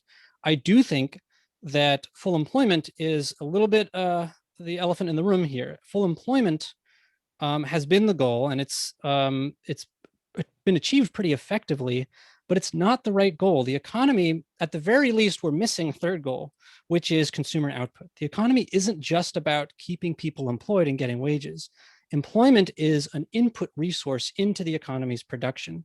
Now, you can introduce basic income alongside some estimate of full employment, right? It would be fairly low. And I would say that what I'd rather see is rebalancing private financial sector stimulus with basic income to whatever capacity can keep stable prices and greater output of real goods. And that's the proposal, and you're correct to identify that it's not the conventional policy paradigm. And I wrote a paper about this on my website if you'd like to learn more. I'd like to see that. I think to finish that sort of, I think the more important puzzle is the core productivity of the United States, the productivity conundrum that we have. And it doesn't seem to have improved in the last 20 years very much on paper. And that's a problem. It's not well understood, and it's not just in the United States. All this new modern stuff doesn't seem to improve productivity. But anyway, Diane, very quickly, how would you handle undocumented workers? I haven't made an entire decision about how I would handle undocumented workers, but I do think that if you look at the bigger picture of all of the money that is being spent now toward not meeting the basic human needs of eligible people for our public assistance program, there is definitely room to include large numbers of people in any new superior program of income distribution. And so, I'm not willing to make people ineligible outright just because of their immigration status, because I think immigration, especially from countries where you're not able to survive, is kind of it's an essential life activity in a way. I mean, if you're in a place where you can't survive, I mean, how are you gonna try to put a brake on that? So, I mean, it's complicated. I haven't really made a decision about it, but what I would say is that if if we reform the system, that if we acknowledge that the system that we have is not distributing income, in other words, the American welfare system is not distributing income at levels sufficient to survive, and indeed that there are some states that aren't distributing income in their welfare system at all, or they're only doing it in insufficient amounts in exchange for compulsory work. If we acknowledge that and we reform that, there's going to be a lot of resources to help additional people. And the immigration status of the people helped is not so important to me as making sure that we help everyone that is not having their basic human needs met, because there's a societal cost to people dying because of poverty. We have a lot of it, and I mean, aside from the financial aspects of it, it's really heartbreaking and depressing, and there's no reason for it. It's a man-made problem, and so there are special interests that are benefiting from it financially, and I believe that a more direct distribution of income is possible, and it can eliminate some of the mess that's been created. For information, there is it used to be, there was something like this in the UK when I was growing up, and it worked very well. It was you were given money according to the number of children you had, or if you're a single person or whatever, and it did work, and I think it did help get out of that perpetual 70s slump. Was that Margaret Thatcher that got rid of that, or was it someone else? Yeah, it was Thatcher who got rid of it slowly, and yeah, but I think it was essential for the times, at least, and I think we're in similar times. That's a great question, James, and I think this question itself could lead into another discussion on immigration, because again, if non-citizens are eligible, then you could see a whole new wave of migrants just flocking to the US. Why not? Because now there's guaranteed income. I mean, who wouldn't want to come to the US, right? So I think that's another topic we'll need to revisit some other time, but let's go to some other questions. So it'll be Ralph C, then Ralph S. Ralph? Okay, thanks a lot. Yeah, I guess this follows up a bit on what Diane is saying, although perhaps also to Derek. How central to these concepts of UBI is the idea that this would replace many existing social support systems? I read someplace recently that there are over 100 different social support systems in the United States, and that replacing them would itself save a lot of money as in interest fees. And also, to the extent that a UBI would replace systems, that would presumably just cover it would be revenue, it would to that some extent be revenue neutral. That is, it would cost. For example, if a $10,000 UBI replaced $10,000 in Social Security, that would just be to that extent, it would be revenue neutral. So how much of the cost would simply be covered by replacing existing systems, and would most or all existing social support systems, such as Social Security, be replaced? Thanks. Well, so I don't see it as replacing in the way that some people speak about it. I don't think that you need to necessarily, and I don't think you should actually just replace one system for another. I think you can kind of mimic the free market on social services. So in terms of like which one meets the need more successfully. So you can keep TANF in place, temporary assistance for needy families, which is the program that I talked about earlier. That's just one social service program. And the reason that, I focus on that one is because it's the only one that distributes cash to very low income people, albeit it does it rather inadequately. But I see it as you could do a free market experiment, which is that you have a basic income and you keep TANF in place. And you know what? Probably one of two things will happen. Either people who are currently forced by their circumstances to participate in our welfare system will walk away from it, and the many unpleasant aspects of it, and even dangerous aspects of it, will walk away from it because they won't need it anymore. Or the program will have to compete for dollars, right, at the federal level, and it'll have to do a better job of meeting some perceived social need. And so the program will improve its quality or its distribution or whatever service it's providing. And, you know, if it doesn't improve, it'll collapse. And, you know, just like a bad business will collapse. You know, if you have two restaurants and one is great and the other one is not so great, but people can choose because they have the means to purchase, they'll purchase the one that genuinely helps them. And I do feel that our welfare programs do have some utility, and they do have some services that are very good, but they're not, they've been basically eclipsed because no one that has an insufficient income can benefit from any in-kind service in the way that in-kind service is intended. Okay, thanks. So that's my answer to that.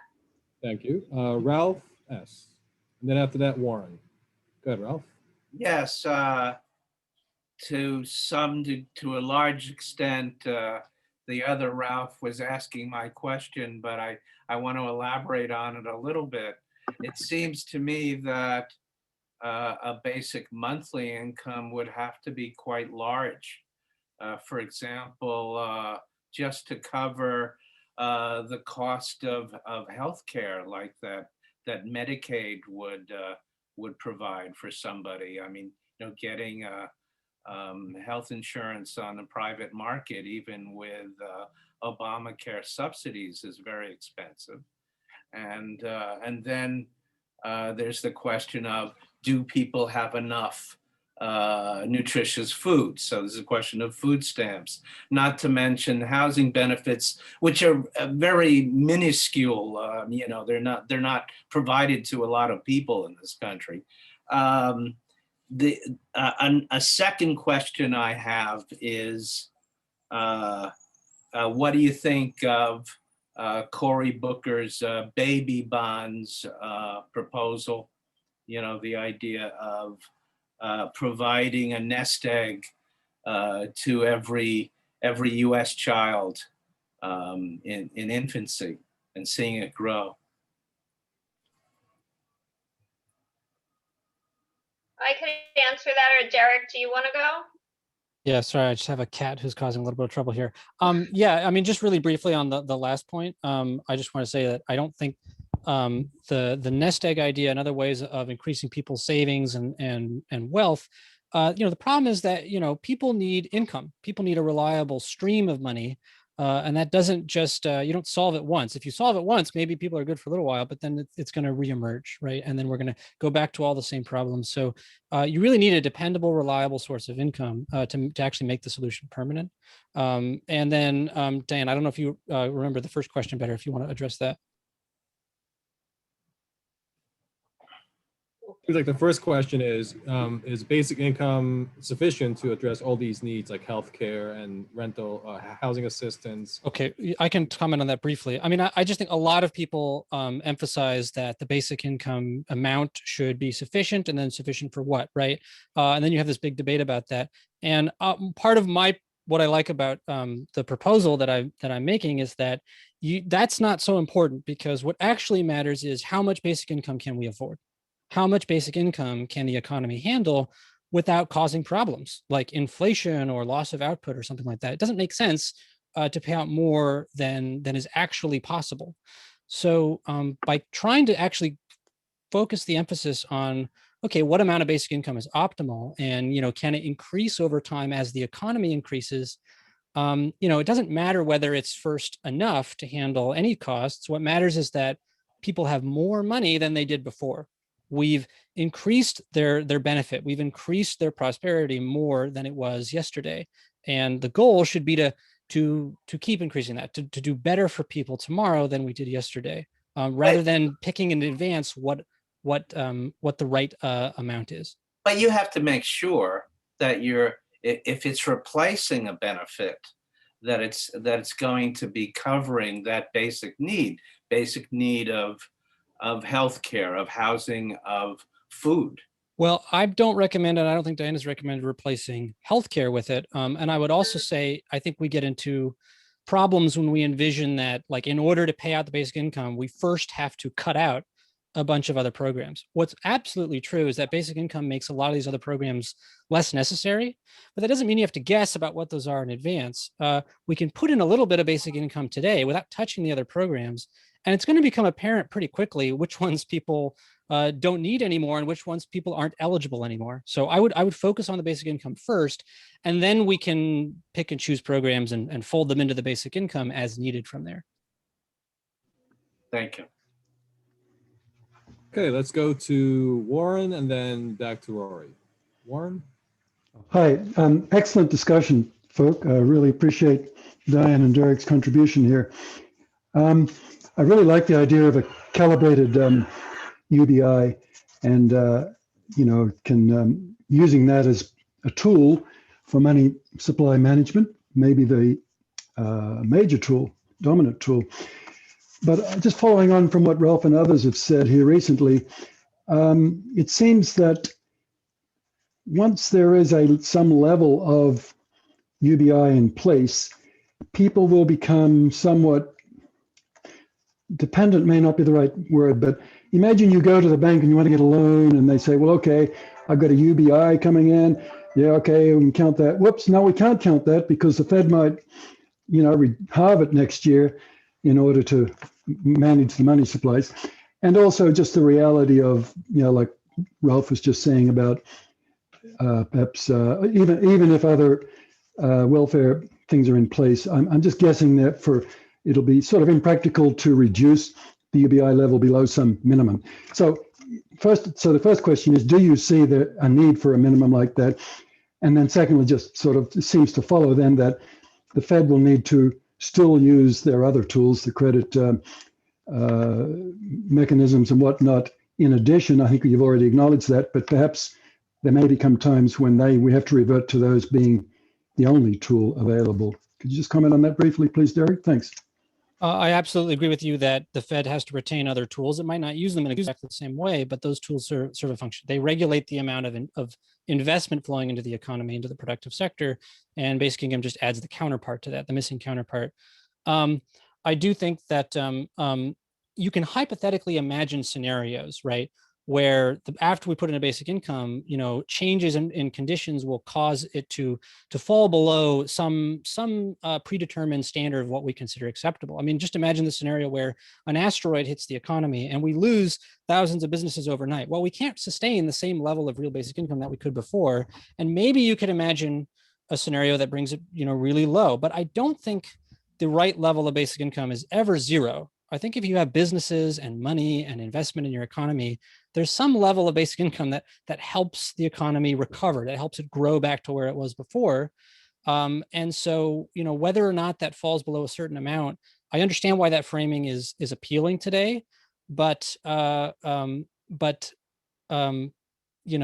doesn't. Where we draw the poverty line is actually kind of arbitrary.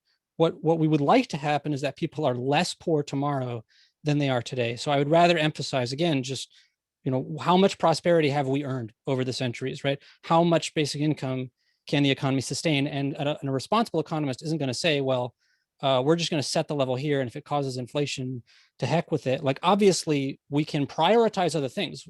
If we really took basic income seriously, we could say, okay, the military spending reduces instead, so we preserve a higher basic income.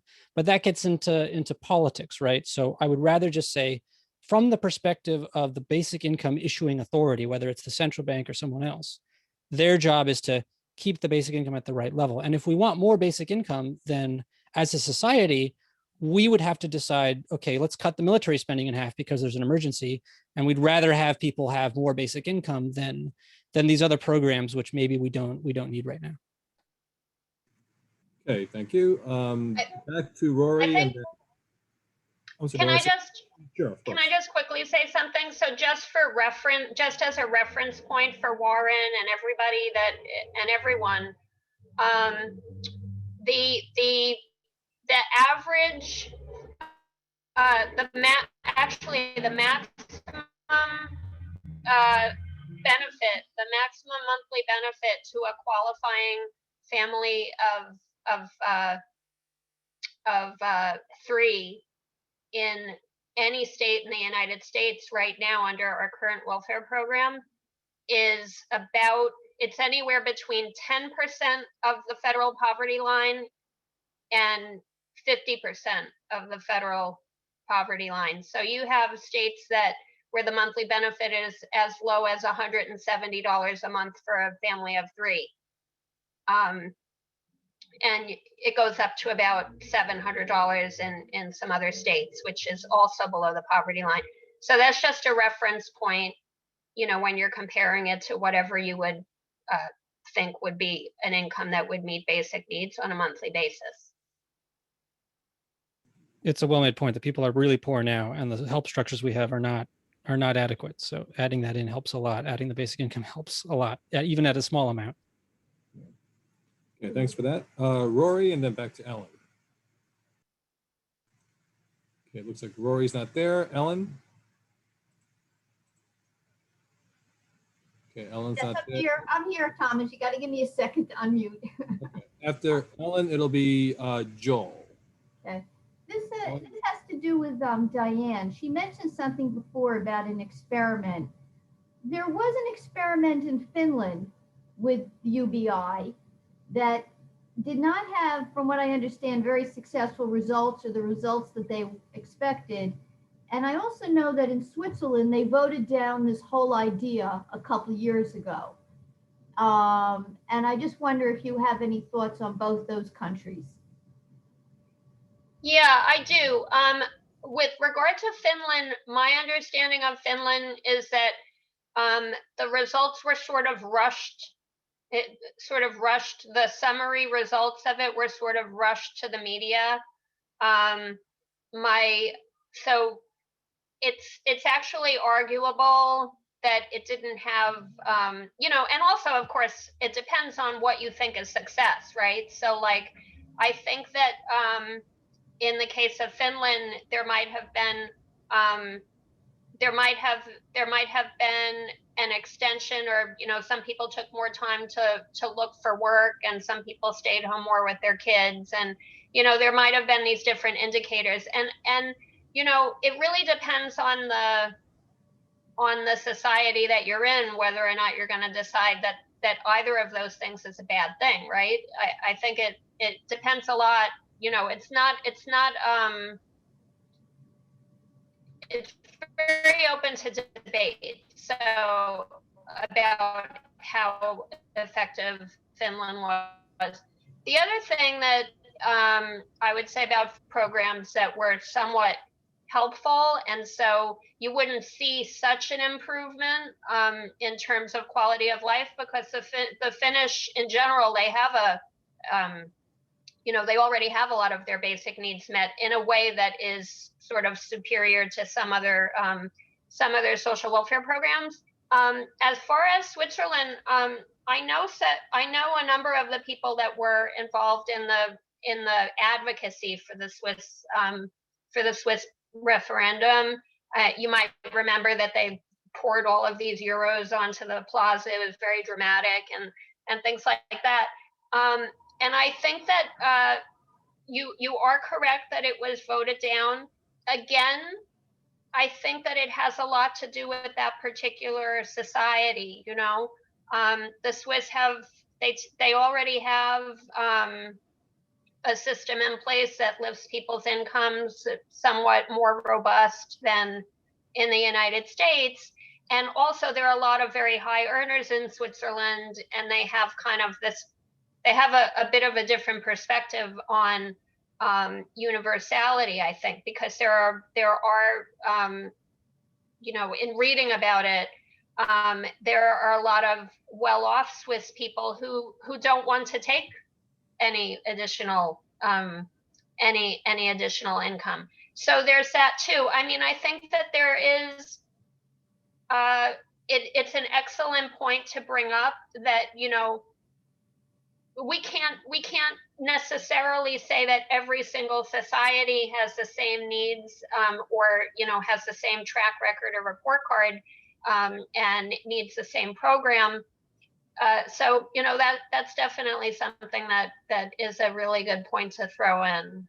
Well, I'm just saying that if you're going to try to advocate this in the United States, I think more research has to be done as to what happened in Finland, why were the Swiss against it, because I think you're going to run into the same things here. I mean, I think that we have, there's going to be people here in the United States who just don't like the whole income, the whole concept of it, as it being an unattractive concept. Maybe it would be more attractive if maybe not you or Derek, somebody else, actually dove into the numbers and said, we're going to cancel these 20 lousy programs over here, which are costing us X with all these administrators, and we're just going to try to do it this way and do that as an experiment. That may be more sellable. That may be more sellable. But my concern would be yet another program, and yet we don't really know what it's going to cost, and we don't get rid of the hundreds of other poorly running programs. Yeah, can I just add that you hear a lot in the news about these basic income trials. Now, there's been many of these, right? Not just the Finlands, they're all over the world. They call them basic income trials. Of course, basic income goes to everyone in an economy. So when you give money to a small number of people, you're not really testing basic income. Like, I know we can call it a basic income test, and maybe it gives some evidence for certain things, but you're testing direct cash transfers. And there's mountains of evidence already that if you give people money, their lives improve, like by almost every possible metric. And it doesn't tend to, you know, cause a lot of the things that people were worried about, like, oh, they spend it on drugs. Like that's very well established. There's a lot of research about that. And actually, these days, a lot of charities are now getting benchmarked against cash. So if you're going to run a foreign charity program, you have to prove that, like, okay, this is actually going to be better than handing people money, because it turns out handing people money works really well. So that's pretty well established. The problem is that none of these trials actually test the serious objections and the serious questions about basic income, which is, how does it affect the entire economy, right? How does it affect the society at large? That's not something you can test by handing it out to 100 or even 1,000 people. You're just not getting any useful information there. So that's why I much prefer to look at basic income from the lens of, I don't see it as replacing these welfare programs. Like, that's a separate debate. What basic income is a supplement and an alternative to is the existing ways that we do monetary policy, the existing ways that we stimulate the money, stimulate the economy with cash, with money. And does it, you know, what do economists think about this as something to experiment with on the macro level? Until you do that, you're not actually studying basic income. You're studying something else. I agree with Derek about that. I also, you know, it occurs to me when you're talking, Ellen, that one of the things that I wanted on your own time, you know, it is important to have some sort of studies, and there are lots of studies going on now when you're going to change a policy. Interestingly enough, in 1992, when AFDC, which was the welfare program at the time, added time limits and income requirement and income caps and family caps about how many kids you could have, and forced work. That was in 1992 under a Democratic administration. Absolutely no one suggested what you're suggesting now, which I think is, of course, very logical, which is, shouldn't we test this? Shouldn't we do some experiments before we cut families off of their only source of income, and, you know, their only source of income that happens to be below a poverty line income at that? And no one no one suggested that an experiment needed to be done to make sure that this huge 1992 social experiment in increasing poverty, to make sure that it wouldn't hurt people. So you're absolutely right that you need data.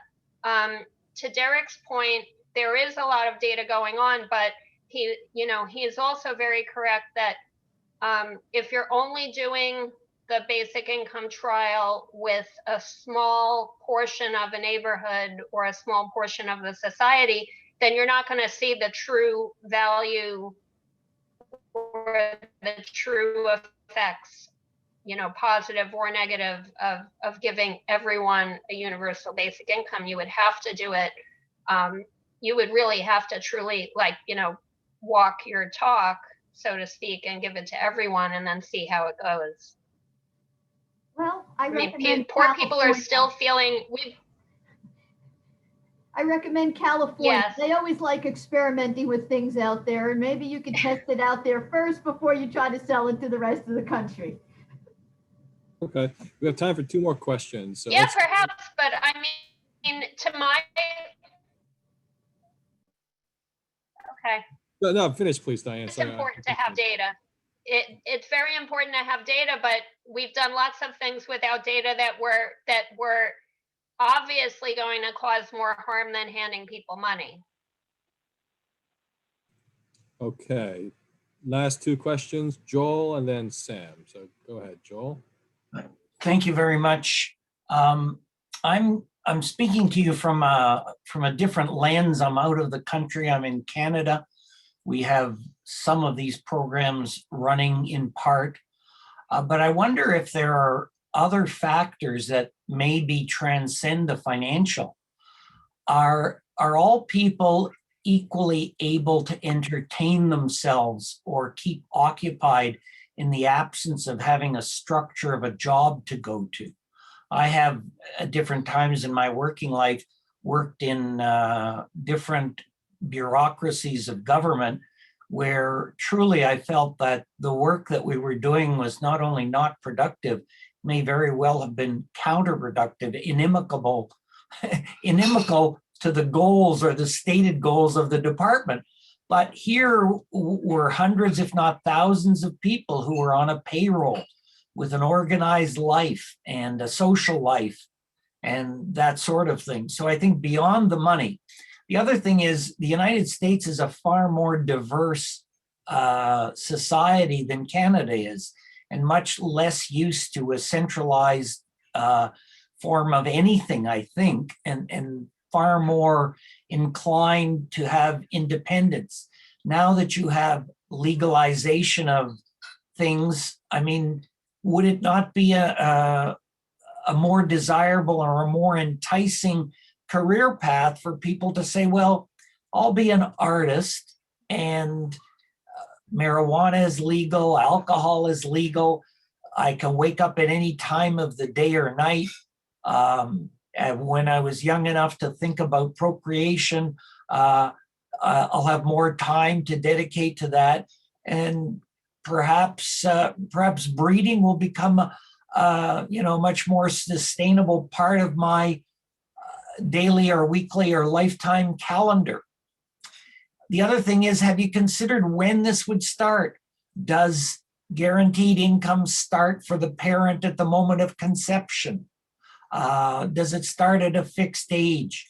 Does it start based on how many underage children you have in your family? And what effects will that have on the society? You know, I think it's interesting that you're discussing these things, but discussing them with due respect, I say, through an economic lens is simplistic. And I don't think it addresses many of the perhaps arguably more pertinent factors that will come into play. Thank you. Just really quickly, I think that your first question is a good question, because there's an important difference between that and the way that people usually argue for creating jobs. People are assuming the jobs are productive, and you're acknowledging that they're not always, right? So we can have the discussion of, okay, in a world where you're giving people money just to exist, is it worth also spending money to make up jobs so people can feel like they're being productive, even though they're not contributing? And to some extent, depending on your estimates of human nature, maybe the answer is yes. I don't think so. I think that people can find different ways to be productive. And there's already lots of ways people spend their time productively that don't involve getting a wage from a boss, right? I don't think that's as necessary as our culture assumes. But if it was the case, you could say, okay, let's have the government create jobs for a purely social purpose to make people feel like they're working. We could weigh that against the cost it would have on the basic income. The more unnecessary jobs the government pays for, the less fiscal space is available to reduce poverty.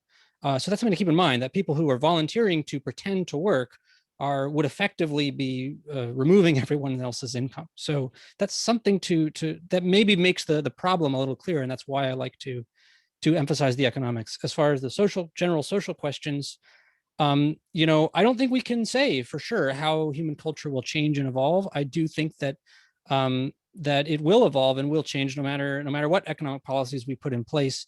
And I guess I'm just looking forward to see what people do with more free time. I think we have a lot of good evidence to see so far with the creative projects people get up to in this more interconnected world we already live in.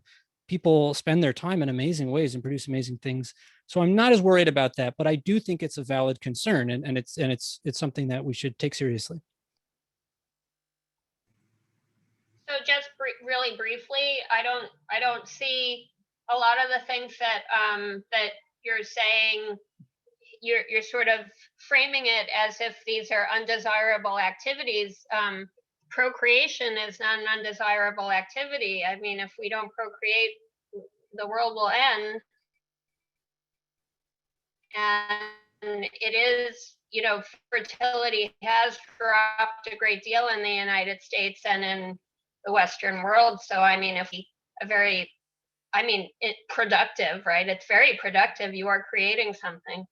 And, but I think that in addition to that, the way you're looking at it, I would invite you to look at it, you're asking what people will do if not having structure and work to do will harm them. That's a very male-oriented perspective. I mean, many women, whether mothers or not, have a laundry list of people that they're caring for, whether they be older people they look in on, or their own children, or their brother or sister's children they fill in. Aunts are very, very unacknowledged in this society. And, the very idea that people are going to wake up the day they have a basic income with nothing to do and no responsibility is absolute hogwash. Thanks, Diane. Can you also comment that I think the other part of Joel's question was, when would it kick in? When would the program start? And what about the eligibility of like minors, like children? Can you talk a little bit about that? I would just say that it kicks in when you're, if the voting age changes, which, hopefully it will, because I think it should be 16. But, it should be around voting age or any other age where you come into a certain degree of responsibility and also rights. So whatever age that might be, whether it's 18 or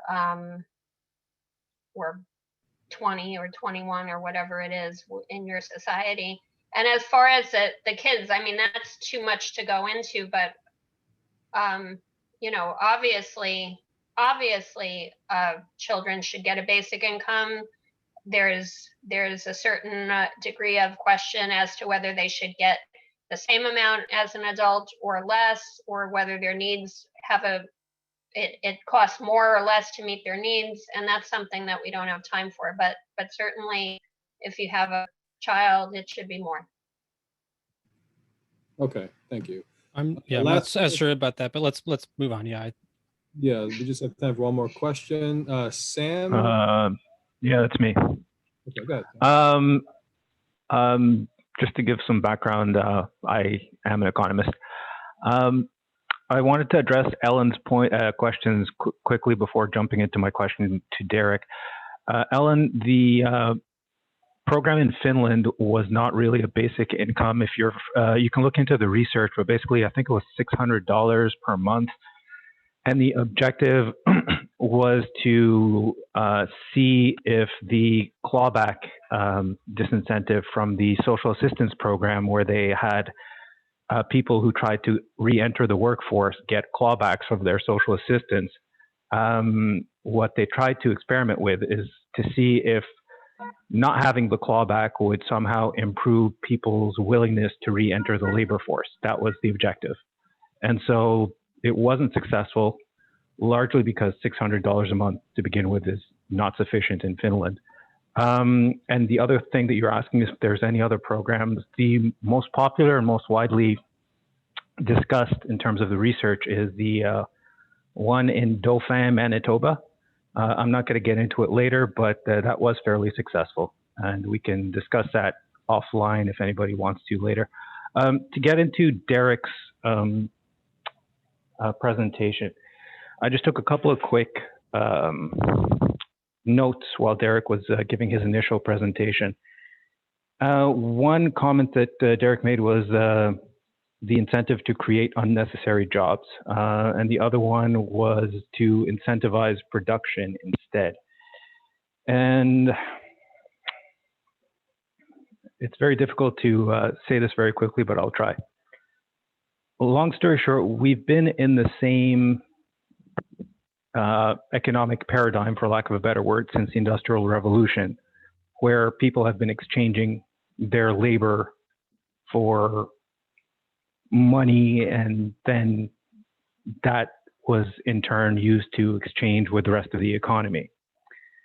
And so in terms of the incentive to create unnecessary jobs, the reason that we're trying to do that is because that's the current paradigm, that the redistribution is, or rather distribution of income is done through jobs. And so the problem, I think, is ultimately we haven't figured out what the next paradigm is in the quote unquote post-employment era. And I believe we are approaching that.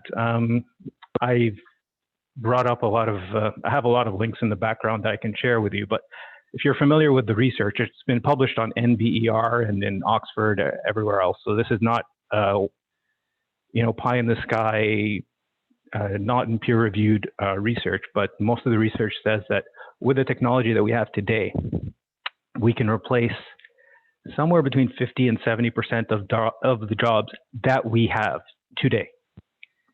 And so then the question eventually becomes, well, if we replace those jobs, then how are people going to survive? And my concern is that it's twofold. UBI could actually be used as a sort of a Trojan horse. If you notice, a lot of the people who are discussing UBI right now are the tech giants. I think, who's behind it? The fellow, Elon Musk is one of the people who advocates for UBI, and several others as well. The concern is that once you implement UBI, there's no incentive for companies to maintain workers, given that we have the technology to replace half or more today. And so what you'll end up with once you introduce UBI, there won't be the social backlash against the first mover. Let's say Walmart, for example, decides to get rid of all of their cashiers and all of their shelf stockers and replace them with automation the next day. Right now, they won't do that because they're going to face a severe backlash. The first person who does that ultimately will. And so my concern is if you introduce a UBI, you kind of introduce that Trojan horse to justify the next step in unraveling whatever's left of, the employment as we know it. Yes. And I guess I'll try to wrap it up by saying ultimately I don't see how a UBI, I see how a UBI works in the intermediate term to kind of bridge the gap from the current paradigm to whatever's next. I don't see it working as the solution going forward, because ultimately what you'll end up with is a very small proportion of the population who have capital and who will, benefit, and the vast majority who will not be able to pay and will be dependent on a UBI, and you can't ultimately have 30% of the population paying 70% tax to subsidize the other 70% of the population, for example. So that's a lot to digest, but I'll leave it with you and discuss whatever you want. Thanks.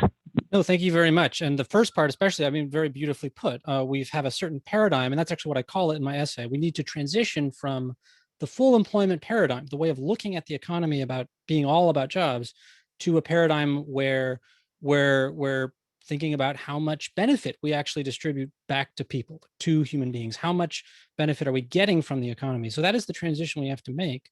And I would just say sort of what you're talking about as a concern is actually, this is the conceptual shift we have to make first.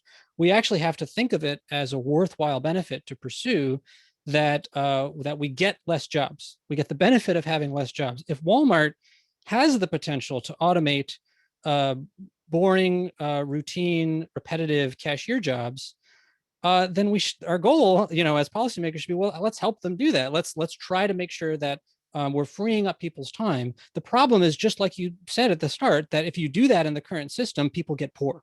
They lose their incomes.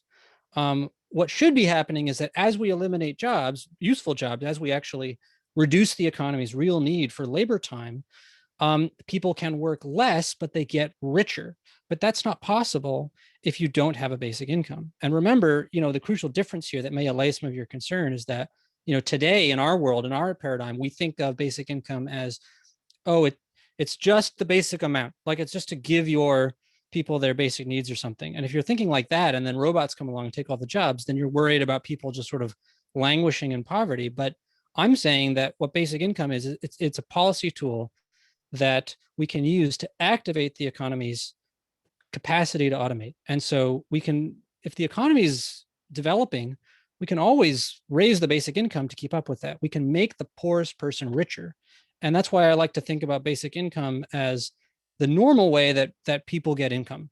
In a very automated and efficient economy, more and more people will be living on just the basic income if it's high enough to allow them to do so. And if we can sustain that, if we can support that, that isn't a problem. It's a benefit. In lots of sci-fi novels, right, they've predicted, in the future robots will do all the work.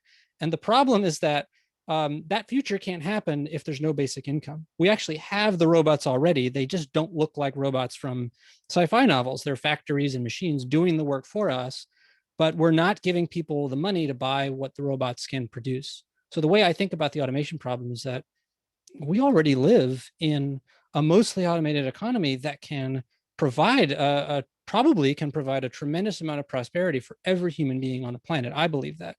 But we've made a decision not to live in that world. We've made a decision to live in the full employment paradigm.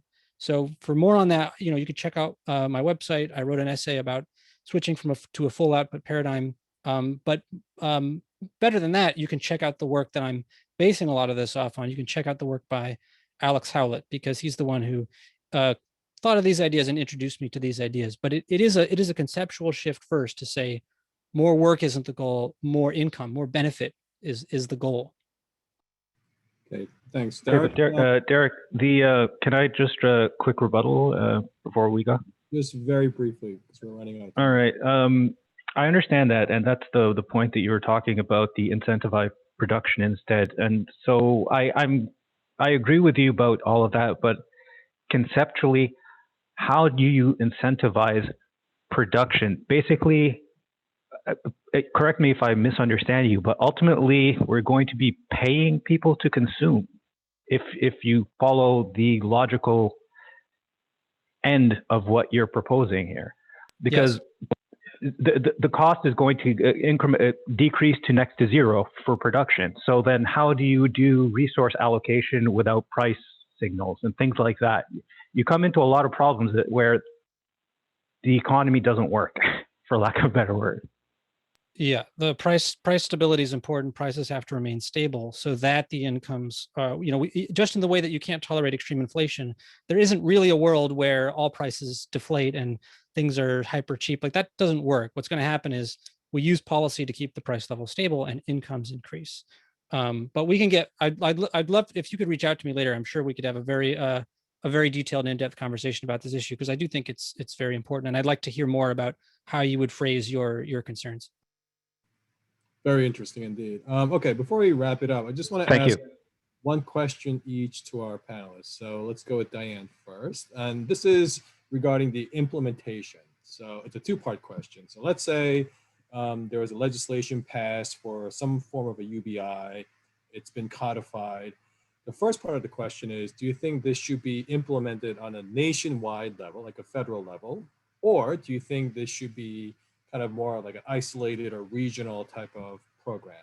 That's the first part. The second part is, if it's nationalized, do you think the basic income should be calibrated based on the cost of living? So make the necessary adjustments, because obviously $1 in New York is a lot different than $1 in, let's say, state of Texas, based on the cost of living. So what would you say about that? That was to Diane, right? Diane, yeah, implementation. Unmute, Diane. That mute button, it gets me every time. Okay, so I would say it should be a national program. I think that it would, I mean, if that's what we ultimately want, and it's what it's not like there's certain states that need the income or deserve the income more than any other state. So I would say that it should be national. I'm sure that there would be a way to calibrate it according to cost of living, if need be.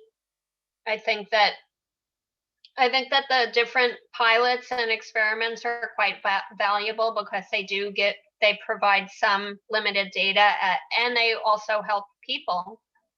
But I think that we should do a national UBI, and we can make adjustments as things come up. I mean, that's how policy works.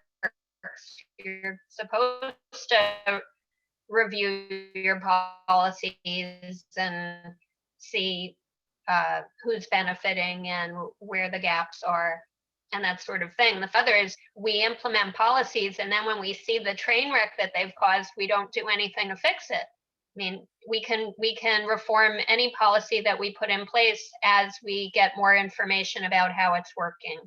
So I would say national. I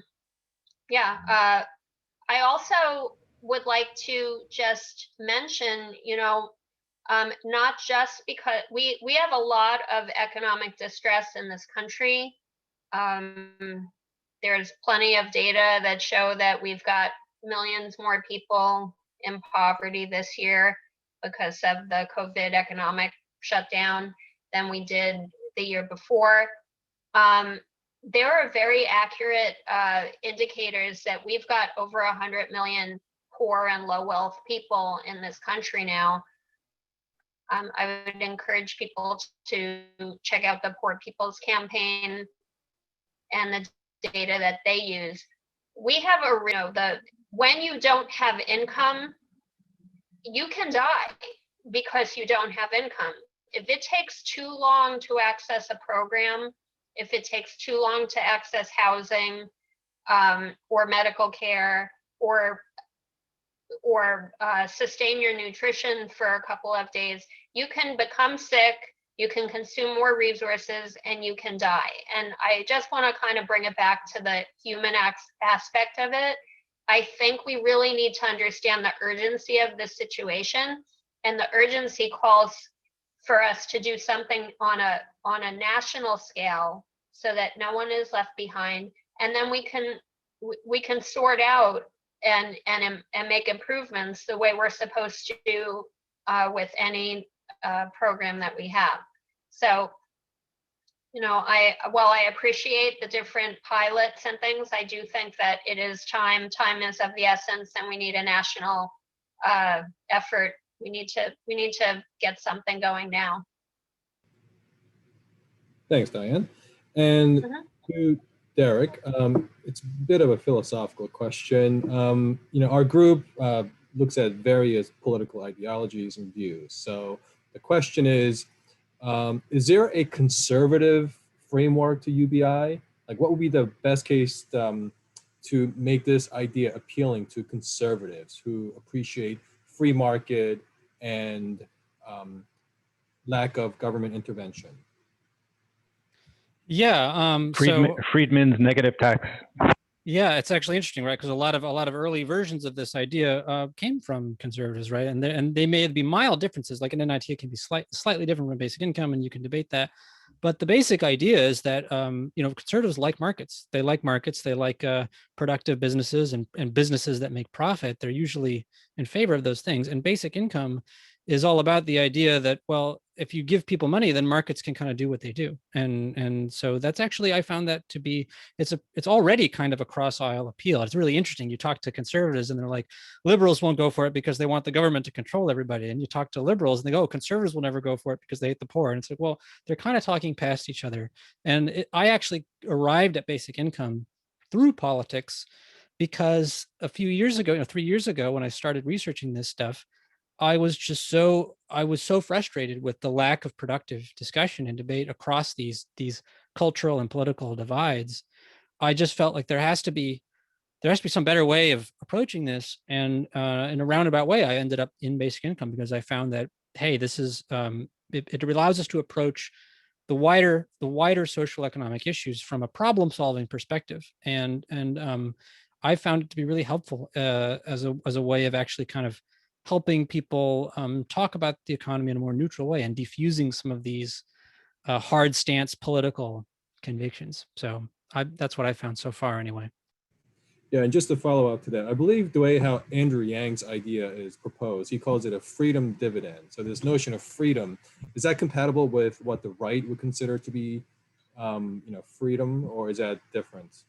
I don't like to comment. I think that's a little too broad and people have too many arguments about what that entails. I do think that Andrew Yang's plan was a great way to get attention to basic income. I don't think it's the only plan, and there's some problems I have with it. And I think it gave people the impression that, and now you see the debate often unfold along these lines, it gave people the impression that in order to pay for the basic income, we have to cut out a lot of programs. And that actually, some conservatives like that a lot, but some liberals got very upset, and sort of rightfully so. And I think it's more helpful to focus attention on the basic idea of basic income itself. It's a very simple policy. It's kind of hard to get it wrong. And the fewer other things we attach to it, like particular tax policies or erasing other programs we don't want, the more difficult, the more politicized we make those discussions. I'd rather orient the discussion around basic income itself. And everyone can agree on that, because who doesn't like money? Okay, on that note, that's where we'll leave it. But I think one takeaway from today's discussion is that, as Derek suggested, it's a very simple concept, but the implementation of it is very complex. There are many different ideas. It's certainly not a monolithic group of people suggesting these ideas. So hopefully you could at least appreciate that there's different ways of addressing this topic. And, let's see where this goes. So before we sign off, Diane, do you want to just quickly tell us more about some of your efforts and other resource materials?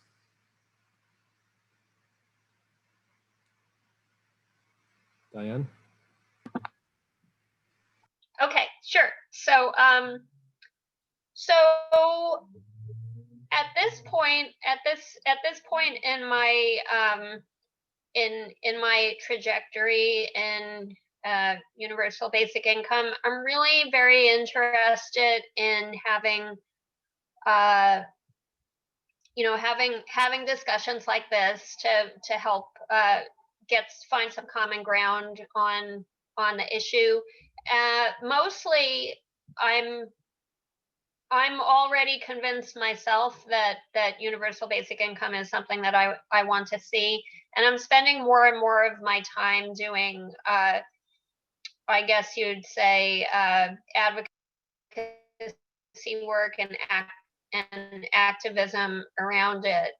And up until actually last year, I was running a conversation group, an in-person discussion group in New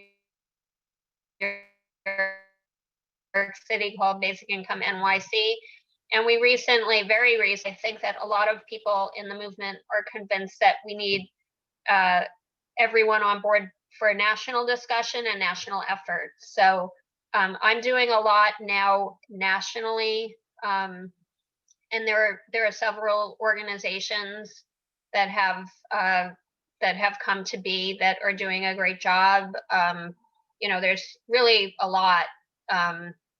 The one that I'm spending most of my time with is Income Movement. And they have a website. It's incomemovement.com. And then they have a website called bailoutthepeople.com. And you know, basically we have different actions people can take. They can take five, you know, if you have 5 minutes, there's an action you can take. If you have 5 hours, there's more actions you can take. And we have twice a week Zoom meetings where we get together and we plan actions, and it's really exciting. You know, there's a lot going on. So I would really encourage everybody on the call, you know, whether you feel like you're 50% there or 20% there or 80% there, or you know, if you come over and to Income Movement or to Bail Out the People, you can get resources, and you know, we'll try to answer as many questions as we can, and see if we can, you know, resolve some of the doubts. And you know, and also we need the help. You know, we need help to get this moving at the national level. There's a lot of legislative activism going on right now. It's all very, very interesting. So I would say check both of those out. Okay, thanks, Diane. And what about you, Derek? Any efforts, affiliations, or resource that you want to share with us? Yeah, absolutely. If you're interested in hearing more about the perspective on basic income that I presented today, I list a series of introductory documents on my website, derekvangorder.com. There's also links to my YouTube channel on the same name, where I try to make videos where I talk to ordinary people about basic income, whoever I can get. I like having debates with people, having discussions about it. I also co-host a YouTube channel called Boston Basic Income with Alex Howlett. And we interview lots of people on there. If you'd like to talk about basic income in a more formal setting like this, you can hit us up through there. I'll post the link in the chat. And thanks again for taking the time and listening to this discussion. I had a great time. Okay, once again, I want to thank our guests, Diane and Derek, for joining us. Thank you. Thank you. Okay. Thank you, everybody. Thanks for everything and all the great questions. Thanks so much. Thanks, guys. Take care.